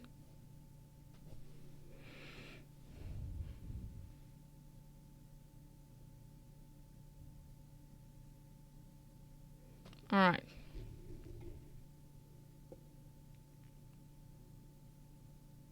We got a profile report and we have everything. Okay. So let me see. See, that's what I was worried about. Not everything. So let me see. Okay, so from here, everything from here down what wasn't saved for some reason. Okay, so this is why I wanted to kind of verify that.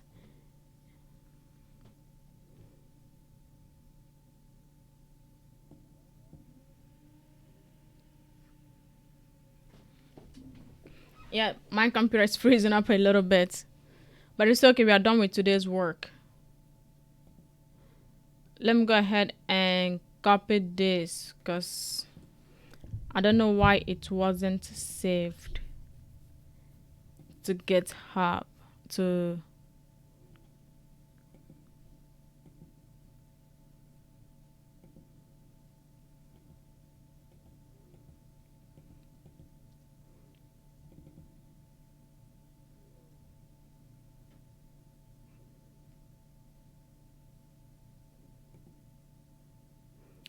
manual saving is not working either.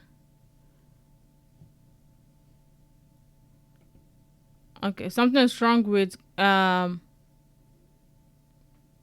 Visual Studio Code. It's not saving stuff.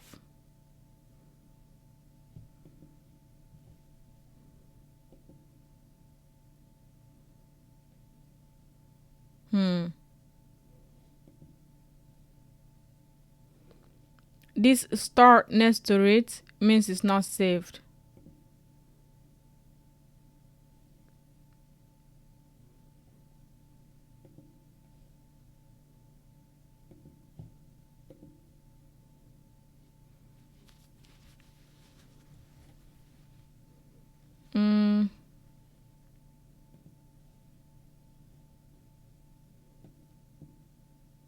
Yeah, this is a large file, probably because of this Seaborn.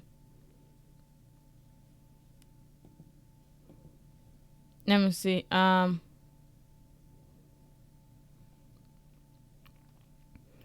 Since I know that I don't need this, I'll go ahead and delete this. Uh,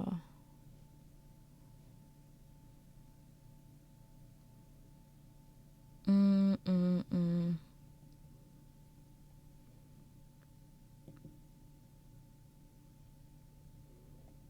So I don't know why this is not saving stuff. Let's see.